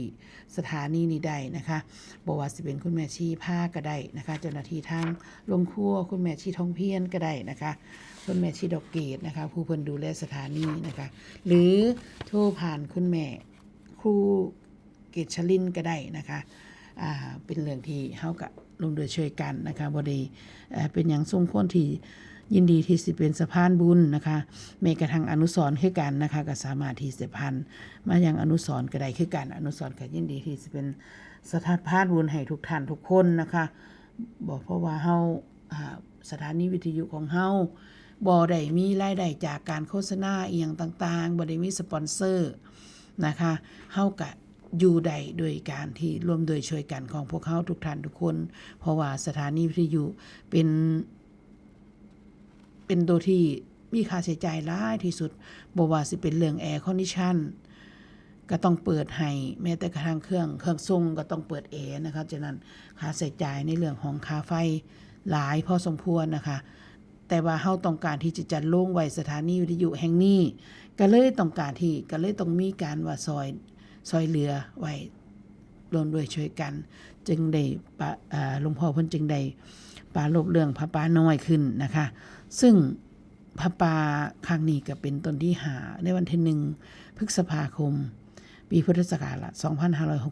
2569นะคะซึ่งก็จะตรงกับวันหยุดน่าจะเป็น1พฤษภาเป็น1วันแรงงานนะคะก็ตรงกับวันหยุดแต่ยังไม่มีเจ้าภาพหลักนะคะ มีคุณแม่ปรารถนาตาดีทำบุญด้วยละ200คุณแม่เฉลาแสงจำปี100 บาทคุณแม่แดงศิวธรรม100 บาทแม่ชีดอกแก้วสคามูละ100 บาทนะคะอันนี้เพิ่นทำบุญไว้แล้วถ้าเป็นจังใดก็ขอเรียนเชิญนะคะ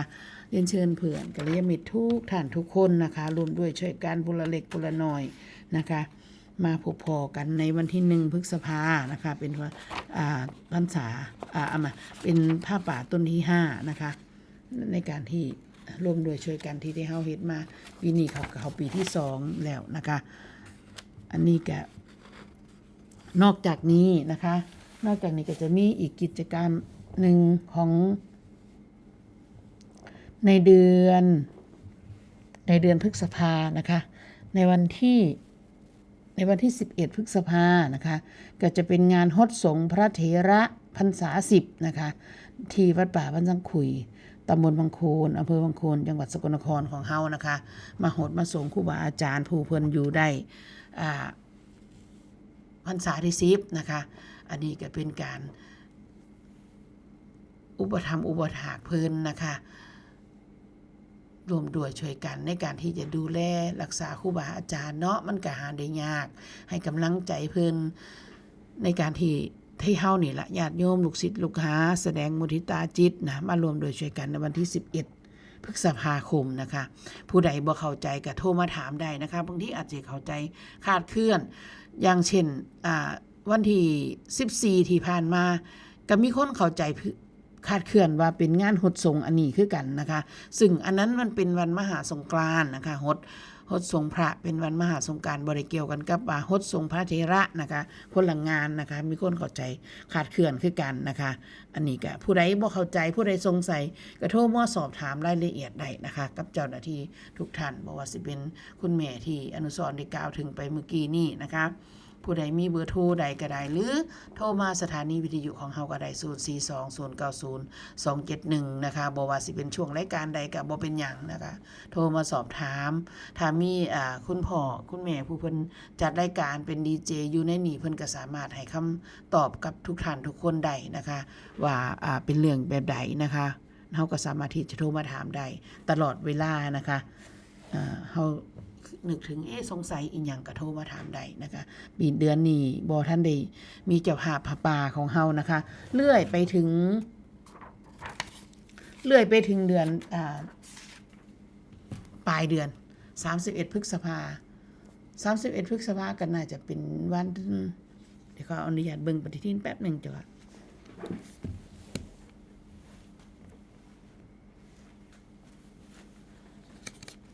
31พฤษภาน่าจะเป็นวันวิสาขบูชานะคะเฮาก็จะมีกิจกรรมวันวิสาขบูชาที่วัดป่าทรัพย์สมบูรณ์นะคะซึ่งเฮาจัดของเฮาจัง4ทุกปีนะคะวันมาฆบูชาจัดที่สังขุยวันวิสาขบูชาจัดที่ทรัพย์สมบูรณ์นะคะ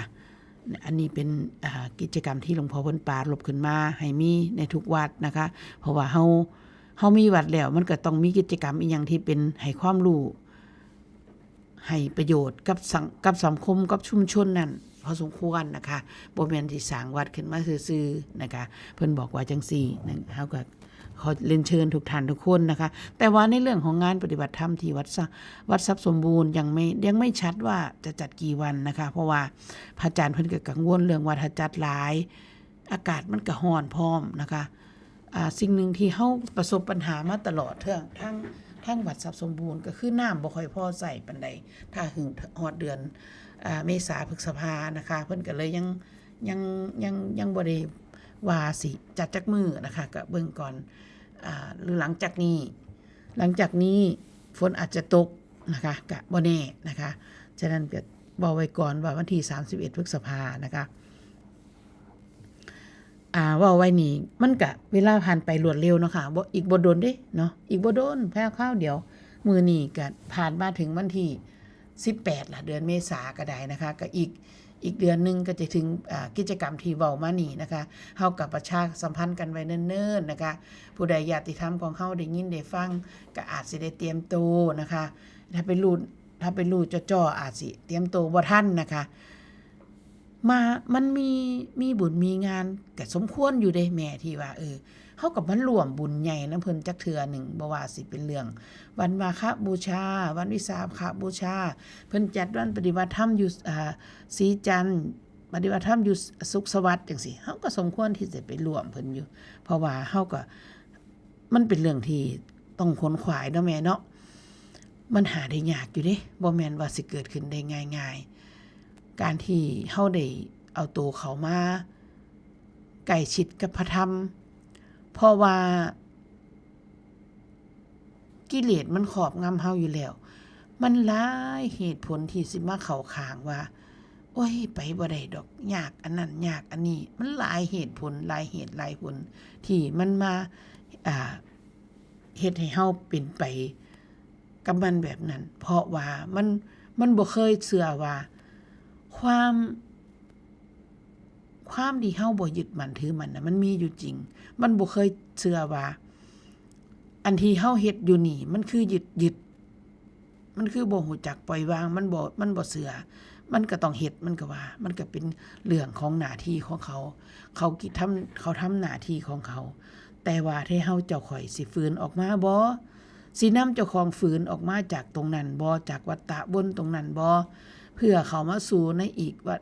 วนวัฏวนหนึ่งที่มันเป็นแสงสว่างยิ่งขึ้นนะคะ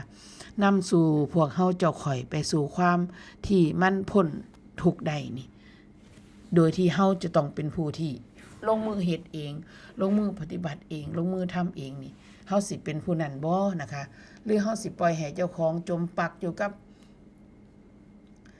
สิ่งเดิมๆความคิดเดิมๆการกระทำเดิมๆอย่าลืมว่าเฮ็ดคือเก่าผลมันก็ได้คือเก่าเนาะแม่เนาะบางทีบางท่านนี่โอ้ยบ่เฮ็ดสิได้กินบ่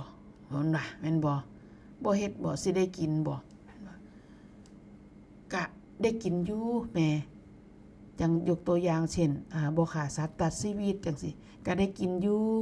มีอยู่วิธีที่เฮาสิได้กินก็ได้นะคะเฮาก็ไปหาเงินมาซื้อเพิ่นเว้าอยู่นี่บ่ได้ไปด้อยค่าผู้เพิ่นเฮ็ดเด้แม่มันคนละเรื่องเด้อันนั้นก็เป็นสภาวะของเพิ่นในที่นี่เว้าเรื่องของเจ้าของอนุสรณ์เว้าอยู่นี่ก็เว้าเรื่องของเจ้าของคือกันบ่ได้บังอาจกล่าวล่วงที่สิไปเว้าเรื่องของคนอื่นนะคะบ่ได้ไปด้อยค่าคนอื่นอันนั้นมันเรื่องของเพิ่นเว้าอยู่นี่เว้าเรื่องของเฮานะคะเฮาเองสิเฮ็ดจังซี่ได้อยู่แม่เอ้ยอยากบอกว่าเฮามีหมู่อยู่นะคะเฮายังมีหมู่อยู่เฮาสามารถที่สิเฮ็ดคือกันได้บ่ได้สงวนลิขสิทธิ์นะคะ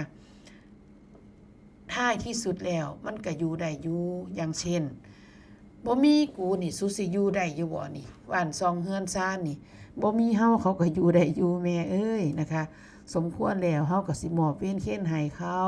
เฮ็ดให้เขาทำให้เขาแก้ปัญหานะคะเฮาสมควรวางมือเฮาก็วางมือได้แล้วนะคะชีวิตมาถึงโค้งสุดท้ายแล้วเด้อีหยังล่ะสิเป็นแก่นสารในชีวิตของเฮาคิดเบิ่งให้มันคักน่ะนี่คือกันนี่ก็เป็นเรื่องที่เฮาก็นำมาสอนใจเจ้าของผู้ลางคนนี่โอ้ยกันเห็นแต่ว่าเจ้าของสำคัญเบิดคิดแต่ว่าบ่มีเฮานี่เขาสิอยู่บ่ได้อันนั้นบ่แม่นเด้อแม่เด้อบ่แม่นนะคะเขาก็อยู่ได้ในสถานภาพของเขานั่นล่ะเฮานี่มารักษา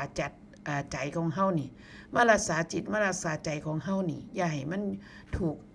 ตัวความยึดความถือตรงนั้นครอบงำนะคะถือจนบ่รู้ว่าเจ้าของยึดว่าเจ้าของถือนะคะอย่าลืมว่าให้เฮานี่มันง่ายมากเลยที่สิถูกตัวกิเลสครอบงำขี้ตัวเช่นความลุ่มหลงอีหยังต่างๆหลงว่าเจ้าของรู้ก็บ่รู้ว่าเจ้าของหลงนี่แห่งสำคัญเคยเว้ากับญาติธรรมของเฮาเสมอว่าผู้ที่ว่าเจ้าของบ่รู้นะก็ยังดีกว่าผู้ที่ว่าเจ้าของรู้แล้วได้แม่อันผู้ที่ว่าเจ้าของรู้แล้วนี่โอ้ยเป็นเรื่องที่น่ากลัวอันตรายมากเลยนะคะเพราะว่าผู้ที่ว่าเจ้าของรู้แล้วนี่มันสิไปสู่การที่ว่าน้ำล้นแก้วนะคะผู้อื่นเว้ามันสิบ่ค่อยรับมันสิ เทใส่มันก็หล่นถิ่มนะคะน่ากลัวนะคะมันบ่นำไปสู่การพัฒนานะคะ ชีวิตของเฮาก็สิย่ำอยู่กับที่นะคะ รู้แล้วไม่ต้องมาสอนหรอกนี่อันตรายมากเลยนะคะรู้ปานใดก็รู้ยังบ่พอนะคะ ให้เฮาไว้จังซี่เสมอว่าเฮารู้ปานใดก็ยังบ่พอยังมีอีกที่เฮายังบ่รู้ให้ศึกษาต่อไปนะคะ อย่าไปสำคัญผิดว่าเจ้าของรู้แล้วรู้เบิดแล้วบ่ต้องมาสอนดอกนี่น่ากลัวเป็นคนพาลได้แม่ลักษณะจังซี่เป็นนิสัยของคนพาลมีความพาลอยู่ในเจ้าของ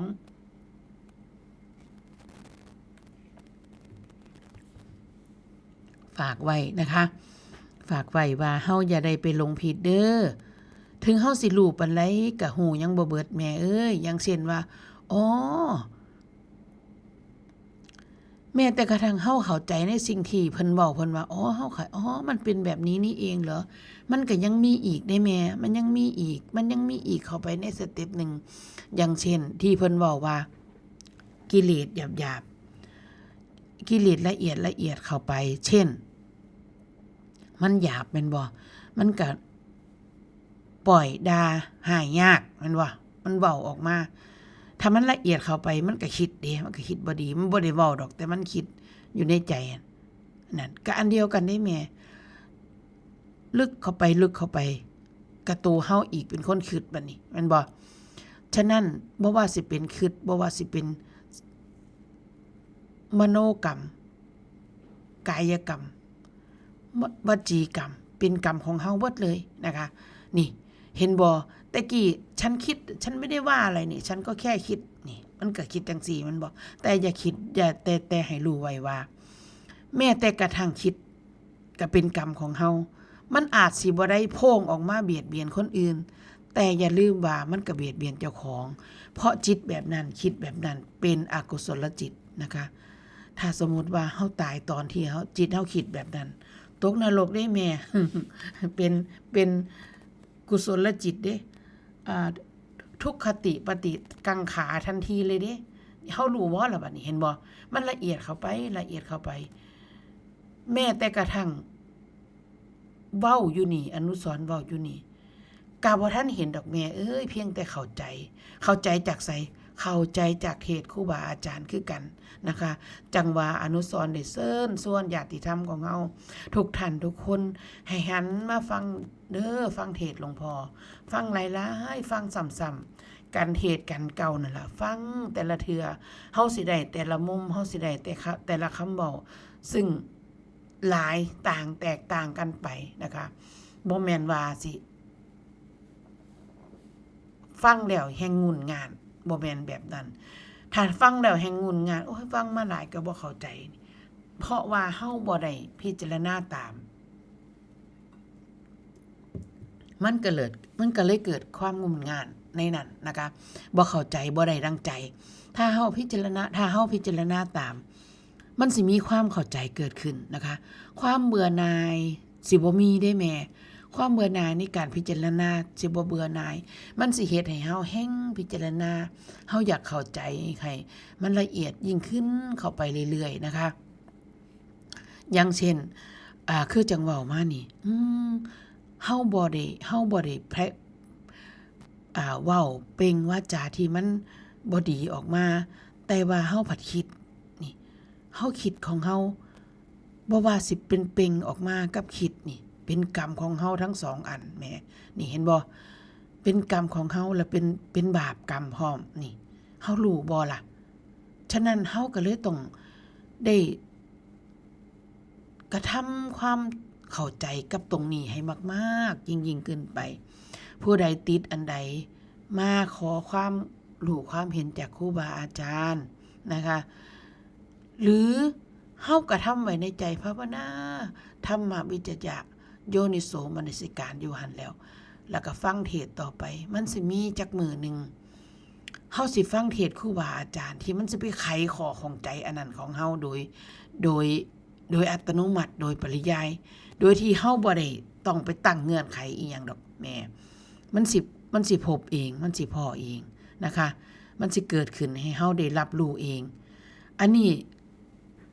เป็นเรื่องจริงนะคะ ว่ามันเกิดขึ้นกับตัวเฮาได้ถ้าเฮาพยายามที่สิ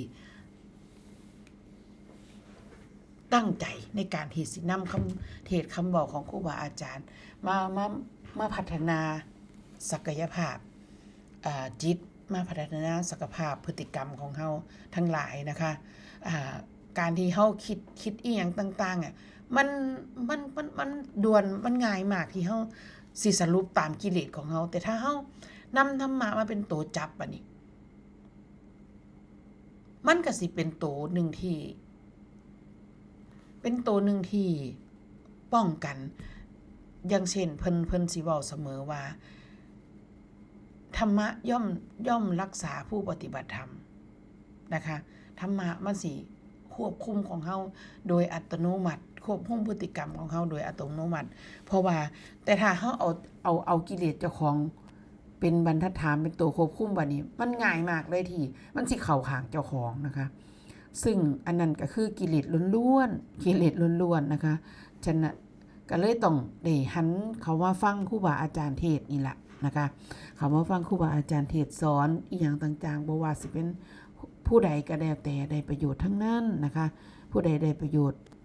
จากอีหยังก็เอาอันนั้นล่ะสิ่งอย่างที่สำคัญที่สุดก็ขอให้จำไว้ว่าให้จำได้คำใดคำหนึ่งแล้วนำมาเป็นตัวปฏิบัติให้ได้นะคะบ่แม่นฟังแล้วผ่านไปเข้าหูซ้ายทะลุหูขวาบ่แม่นนะคะให้ฟังแล้วเอามาพิจารณาใคร่ครวญ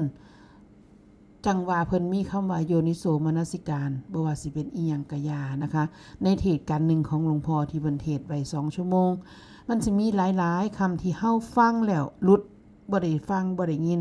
นะคะฉะนั้นเฮาก็เลยต้องฟังหลายๆครั้งนะคะเพื่อให้มันเกิดปัญญาตั้งใจฟังนะคะบางทีมันฟังผ่านๆมันยังบ่สงสัยพอเฮายังบ่ได้พอเฮาบ่มันอาจสิผ่านหลุดตรงนั้นไปมันบ่ได้ตั้งใจฟังเท่าที่ควรนะคะเฮาก็เอามาฟังอีกนะคะพอดีมันอาจสิเป็นว่าการที่เฮาฟังอีกนี่เป็นช่วงที่เฮาจิตเฮาหันกลับมาฟังพอดีเฮาก็เลยได้ฟังอีหลีก็เลยได้เข้าใจอีหลีนี่เป็นสิ่งที่เป็นเฮาจะต้องเป็นผู้ที่บันดาลมันเองนะคะควบคุมมันเองนะคะสมัยตะกี้อนุสรณ์ว่าฟังเทศน์หลวงพ่อที่แรกนางทั้งเทศน์อยู่ศาลาหลังเก่าหลวงพ่อพูดว่าคุณจะทำสมาธิได้ดีขนาดไหนได้เก่งขนาดไหนถ้าคุณไม่ภาวนาออกจากสมาธิมาคุณก็ถูกโลภโกรธหลงตัวเดิมนั่นแหละครอบงำผนังสิเนาะเฮาก็เป็นอย่างสันนิวาอนุสรณ์ว่าเพราะว่าอนุสรณ์เป็นคนที่มักนั่งสมาธิในเรื่องแต่สมัยตะกี้แห่งนั่งดีกว่าเดี๋ยวนี้เลิกงานนี่สิมีความรู้สึกว่าโอ้ยฝ้าวเฮ็ดเบียกให้มันแล้วสิฝ้าวไปนั่งสมาธิถ้าได้นั่งสมาธิสิมีความรู้สึกสุขมีความสุขผ่อนคลายมากๆเลยมีความสุขแล้วก็รับไปแบบมีความสุขโอ้ยเอาเท่านี้ละอนุสรณ์ในความคิดตอนนั้นนะคะแต่ว่ามันก็จริงอย่างที่เพิ่นเว้าว่าอนุสรณ์เป็นคนที่โมโหพูดจากะโพร่งๆแล้วก็เป็นคนโมโหหลายมันละแม่นคือความหลวงพ่อเว้าบัดนี้มันแม่นอีหลีเนาะมันเฮาบ่ได้เต็มไปด้วยภาวนานี่ออกจากสมาธิมาแล้วก็โลภโกรธหลงคือเก่ามันบ่ได้มีอีหยังดีขึ้นดิมันบ่ได้มีอีหยังดีขึ้นเลยนะคะแต่ว่าถามว่าเฮาเฮ็ดจังซั่นก็ดีบ่ดีอยู่อย่างน้อยๆก็เฮ็ดให้สุขภาพร่างกายของเฮาดีนะคะเพราะว่าการที่เฮามานั่งสมาธินั่นก็คือการบริหารลมหายใจสูดหายใจเข้าลึกๆพ่นลมหายใจออกยา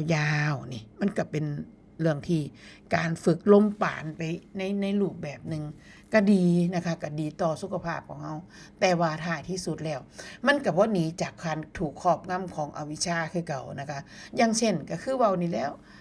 ว่าเจ้าของบ่ยึดผัดไปยึดความว่าบ่ยึดบัดนี้ว่าเจ้าของรู้ทั้งนี้แท้เจ้าของหลงว่าเจ้าของรู้แท้ที่จริงเจ้าของหลงปัดบ่รู้ว่าเจ้าของหลงบัดนี้แม่นบ่ หลงว่าเจ้าของรู้เบิดนั่นล่ะความธรรมะน่ะพัดบ่รู้ว่าเจ้าของหลงนี่เห็นบ่มันเป็นเรื่องที่มันซ่อนๆกันอยู่นะคะบ่มีหยังที่สิมาสามารถที่จะตีแผ่ตรงนี้ได้นอกจากเฮาสิเข้ามาศึกษาแก่นของพุทธศาสนาแก่นของธรรมะอย่างที่เพิ่นอยากนำเสนอซุ่มเฮานะคะอย่างที่ครูบาอาจารย์เพิ่นอยากนำเสนออยากเว้าอยากสอนให้ซุ่มเฮานะคะอันนี้ก็ได้นะคะเพราะว่ามันเป็นเรื่องที่สิเว้าว่าความลับกับแม่นแต่ว่าในอีกนัยยะนึงก็บ่แม่นเพราะว่าถ้าสิลับก็บ่แม่นเพราะว่ามันมีผู้เพิ่นรู้อยู่ผู้พระพุทธเจ้ารู้อยู่ว่าความลับตรงนี้นะคะว่ามันซ่อนกันอยู่แบบนี้พระพุทธเจ้าเป็นคนรู้ดูแล้วเพิ่นรู้ด้วยตัวเองด้วยซ้ำบ่มีไผสอนเพิ่นรู้ด้วยตัวเองว่าใดในโลกนี้เรียกว่าทุกข์ทั้งนั้นบ่ว่าสิเป็นทุกข์แบบทนได้ยากและก็ทุกข์แบบทนได้ง่ายนี่เพิ่นวาจั่งสิแม่นบ่พระพุทธเจ้าพูดไว้คนธรรมดาอย่างที่เฮาบ่รู้ดอกแม่นบ่ล่ะฉะนั้นมันก็เลยสิเอิ้นว่าความลับบ่ได้บ่อย่างน้อยๆก็มีพระพุทธเจ้ารู้อยู่นะคะแต่ว่าก็รู้ได้บ่ง่ายปานใดนะคะเพิ่นก็แลกมาด้วยชีวิตของเพิ่นสั่งสมบารมีข้ามภพข้ามชาติคือกันในการที่จะเป็นพระพุทธเจ้านะคะเพิ่นบอกว่าทุกเท่านั้นที่เกิดขึ้นทุกเท่านั้นที่ตั้งอยู่แล้วก็ทุกเท่านั้นที่ดับไปเพิ่นว่าจังซี่แม่นบ่ล่ะพอทุกสิ่งทุกอย่างเอิ้นว่าทุกข์แท้เฮาบัดเอิ้นว่าสุขมันบ่มันชอบใจมันเลยเอิ้นว่าสุขแต่ว่าบ่ว่าสิเป็นเอิ้นว่าทุกข์และเอิ้นว่าสุขก็เป็นอาการที่จิตของเรามีอะไรเกาะเกี่ยวมีอะไรยึดเกี่ยวนะคะบ่แม่นอาการที่จิตหลุดพ้นนะคะแล้วเพิ่นก็บอกว่าหลักของอริยสัจทุกข์สมุทัยนิโรธมรรคนี่มีอยู่จริงเมื่อกี้เราพูดถึงเรื่องของความทุกข์บ่ว่าสิเป็นทุกข์ในเรื่องของทุกข์ที่ทนได้ง่ายหรือทุกข์ที่ทนได้ยากนั่นว่าเรียกว่าทุกข์เกิดจากมีเหตุสมุทัยเพิ่นว่าทุกข์มันมีเหตุให้กำหนดรู้เหตุของทุกข์เพิ่นว่าพอกำหนดรู้ของเหตุของทุกข์เฮาก็สิไปสู่ว่าเป็นละของเหตุให้เกิดทุกข์สมุทัยนะคะทางดับทุกข์มีอยู่นะทางดับทุกข์มีอยู่นะอาการของทุกข์ดับก็มีอยู่นะนี่เพิ่นบอกว่าจังซี่ซึ่งมันมีคู่โลกอันนี้มาบ่รู้กี่กับกี่กันมีช่วงที่มันเว้นวรรคจากพุทธันดรไปบ่มีผู้รู้โลกก็อยู่มอดมืดมิดด้วยความอวิชชาตรงนี้ครอบงำมาตลอดแต่ช่วงใดที่มีพระพุทธเจ้าได้เกิดขึ้นมาเพิ่นก็นำความหลับตรงนี้มาตีแผ่มาเผยแผ่ให้ชาวโลกได้รับรู้นะคะว่ามันสามารถที่จะเฮ็ดได้ด้วยนะอยู่นะอันที่เพิ่นเว้ามาอยู่นี่นะบ่แม่นว่าความอัศจรรย์พันลึกอีหยังนะมันเป็นเรื่องที่คนธรรมดานี่ล่ะเฮ็ดสมควรที่สิเฮ็ดเพราะว่าคนทุกคนน่ะบ่อยากมีทุกข์คนทุกคนน่ะอยากพ้นทุกข์ฉะนั้นการปฏิบัติธรรมตรงนี้ก็เป็นหน้าที่เป็นเรื่องของเฮาทุกคนที่อยากพ้นทุกข์นี่ล่ะเฮ็ดอย่าปฏิเสธว่าข่อยบ่ได้ทุกข์หยังมันบ่แม่นให้เฮานั่นทุกข์อยู่แต่เฮาบ่รู้เพิ่นว่าจังซี่แม่นบ่ล่ะมันก็เลยเป็นหน้าที่ของที่เฮาทุกคนฉะนั้นสิเอิ้นว่ามันเป็นความลับของโลกก็ยังบ่ถูกเลยทีเดียวแต่ว่ามันเป็นเรื่องที่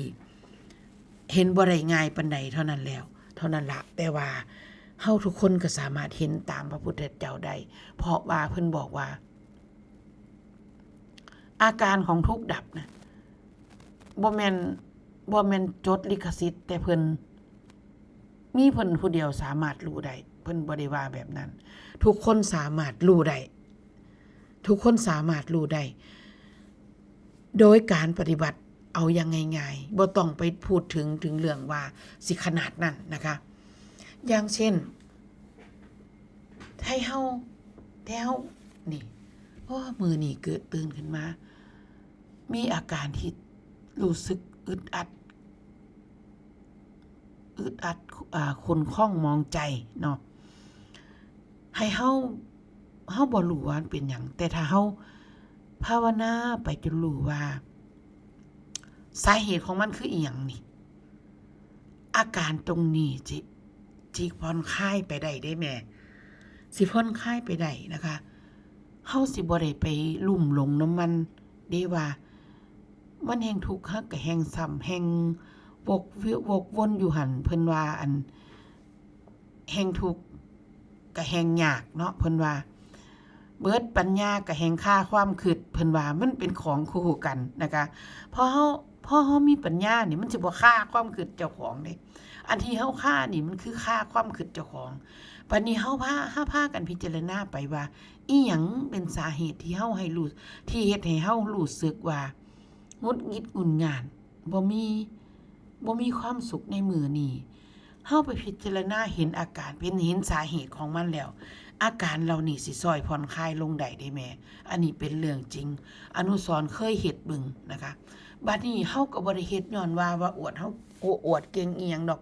แต่อนุก็คิดไปเห็นคำเว้าคำเทศน์ของครูบาอาจารย์นั่นล่ะเพิ่นเว้าอย่างเช่นหลวงตามหาบัวเพิ่นเคยเทศน์เว้าว่ากิเลสน่ะมันจะหน้าไหนหน้าตามันเป็นยังไงก็แล้วแต่ถ้าเราเห็นหน้ามันน่ะจะรีบม้วนเสื่อหนีเราไปเลยล่ะ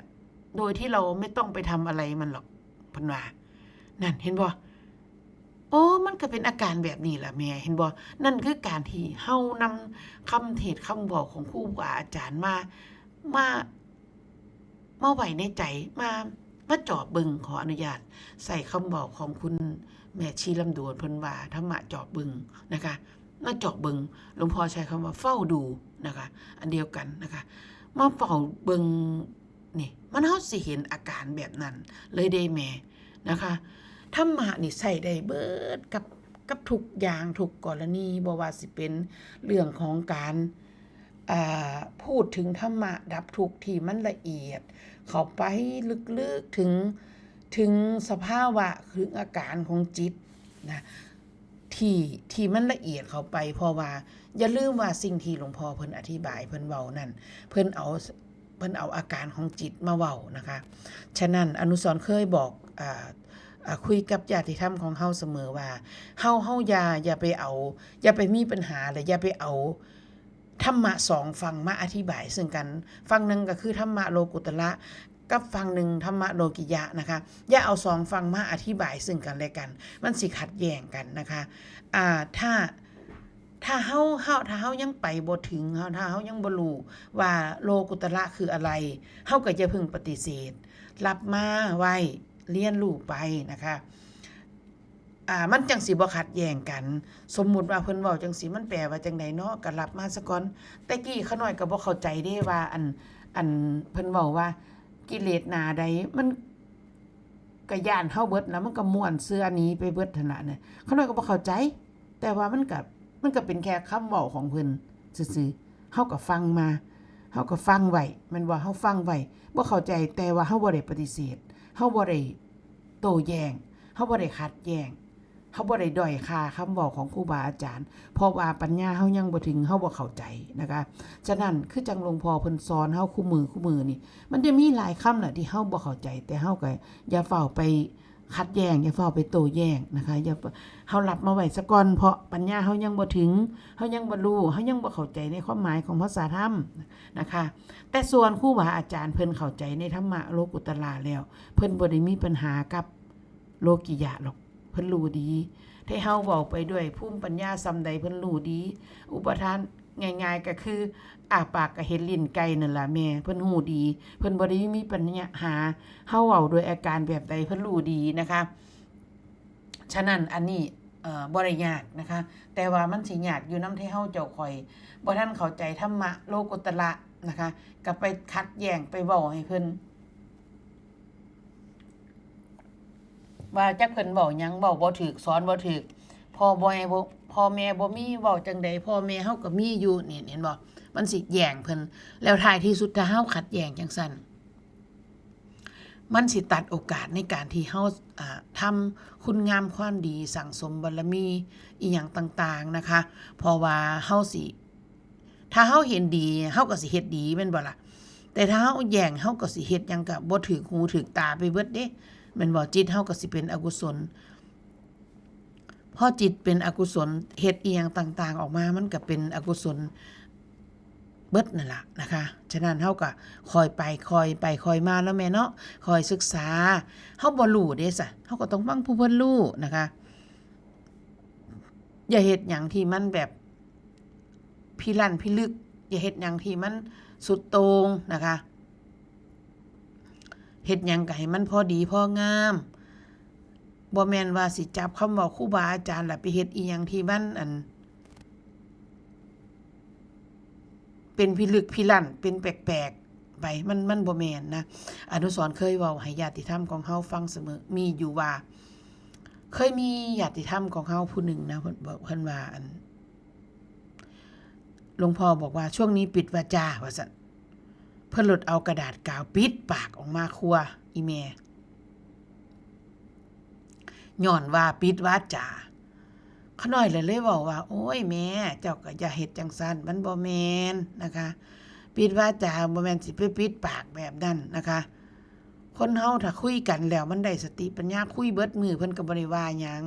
แต่ว่าอย่าไปคุยแล้วเว้าพื้นผู้นั้นไปด้อยค่าผู้นี้อันนั้นน่ะมันจังบ่แม่น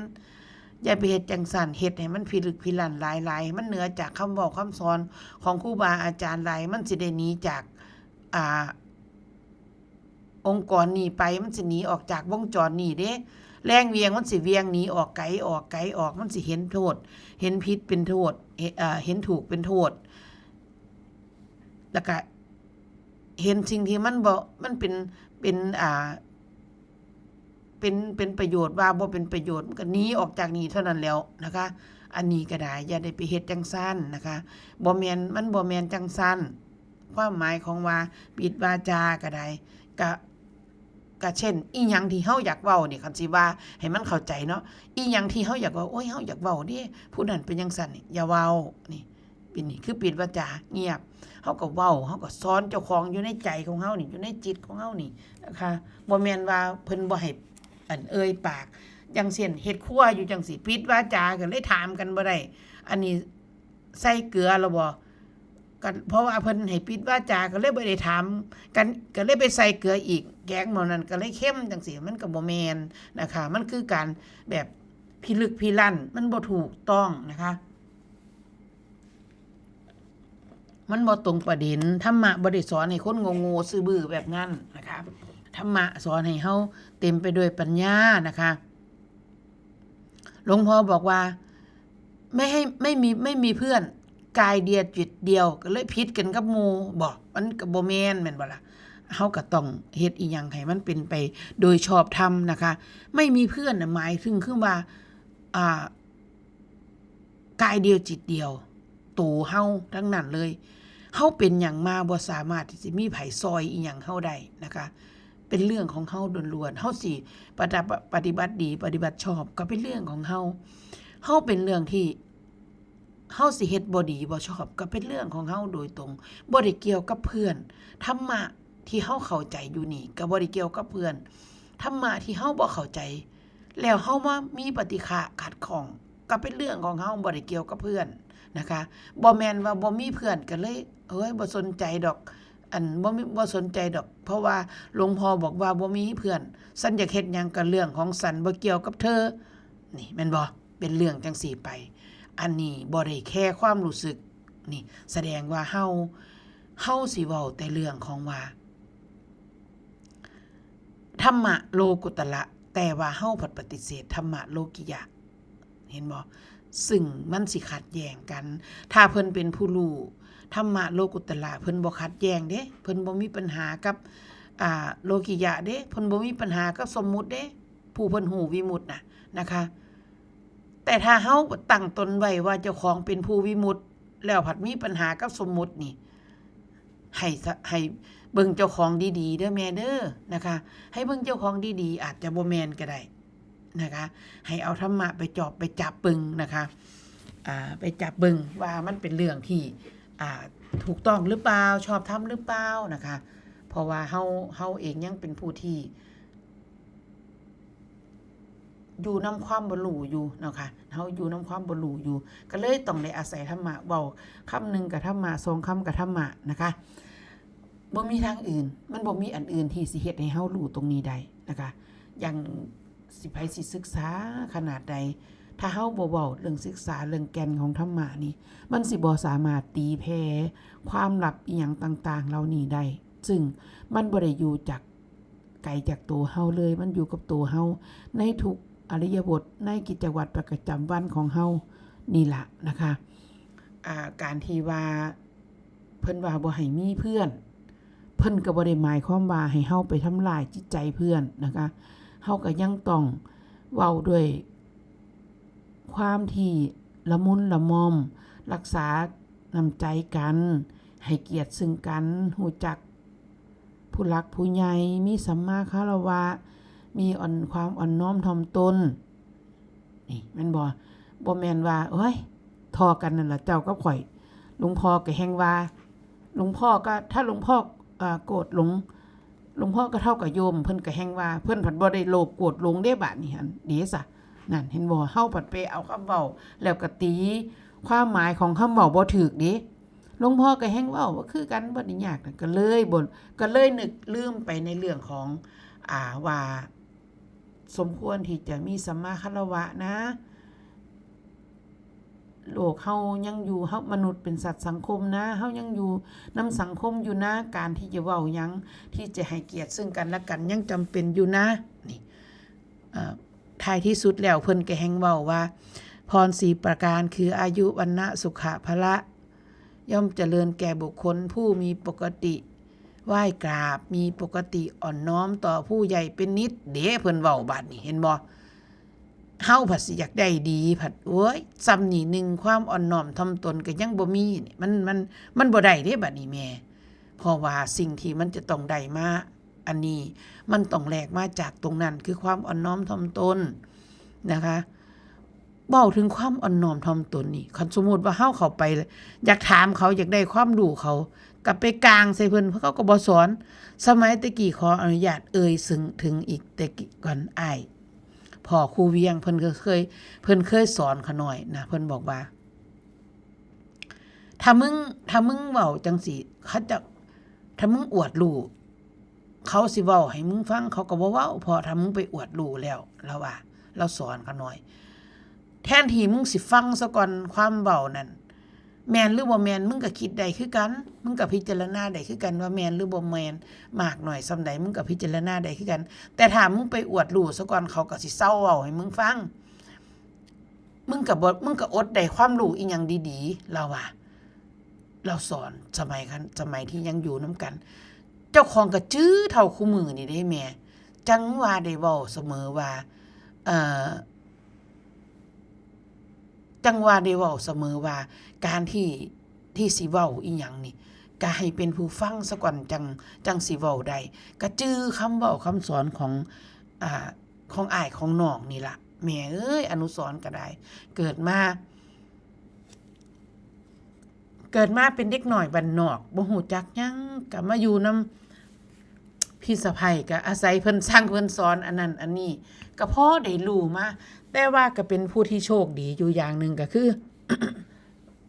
คันเพิ่นสอนหยังแล้วก็จื้อได้นะแม่เพิ่นสอนหยังได้ก็จื้อไว้ก็เลยเป็นผู้ที่เอิ้นได้ว่าเป็นผู้ที่บุคลิกจังซี่อยู่แต่ว่าอนุสรณ์ก็เป็นผู้ที่เว้าเข้าใจง่ายอันนี้ก็ถือได้ว่าเป็นบุญข้ามภพข้ามชาติอยู่แม่เป็นผู้ที่ฟังเทศน์ฟังธรรมเข้าใจง่ายนะคะอันนี้ก็ฝากไว้นะคะฝากญาติธรรมของเฮาโทรศัพท์เงียบกิ๊บจนจบรายการนะคะขอเบามาถึงช่วงท้ายของรายการนะคะขอบพระคุณหลวงพ่อที่ เมตตาให้มีรายการแผ่นดินธรรมยามเช้ากับคุณครูบาอาจารย์ทุกท่านทุกคนผู้รู้ที่โทรเข้ามาให้ข้อมูลให้คำแนะนำญาติธรรมของเฮาทุกท่านทุกคนคือกันที่ให้คำแนะนำในเรื่องต่างๆกับขอบคุณผู้คุณแม่ผู้เพิ่นดูแลการอัดเสียงการส่งเสียงไปนะคะผู้ดูแลสถานีผู้ดูแลการออกอากาศของเฮากับขอบคุณทุกท่านทุกคนท้ายที่สุดก็ขอบคุณท่านผู้ฟังทุกท่านทุกคนที่กำลังติดตามรับฟังนะคะเว้าผิดมองได้ก็ขออภัยท่านผู้ดูผู้ฟังทุกท่านทุกคนนะคะเพราะว่าขอออกตัวไว้ณที่นี้บ่ได้มาเทศน์ธรรมะบ่ได้มาเว้าธรรมะบ่ได้มาสั่งมาสอนไผแต่มาเว้าให้ญาติธรรมของเฮาทุกท่านทุกคนเป็นหมู่เป็นกัลยาณมิตรซึ่งกันและกันนะคะมื้อนี้ขอกล่าวเข้ามาธรรมะสวัสดีค่ะ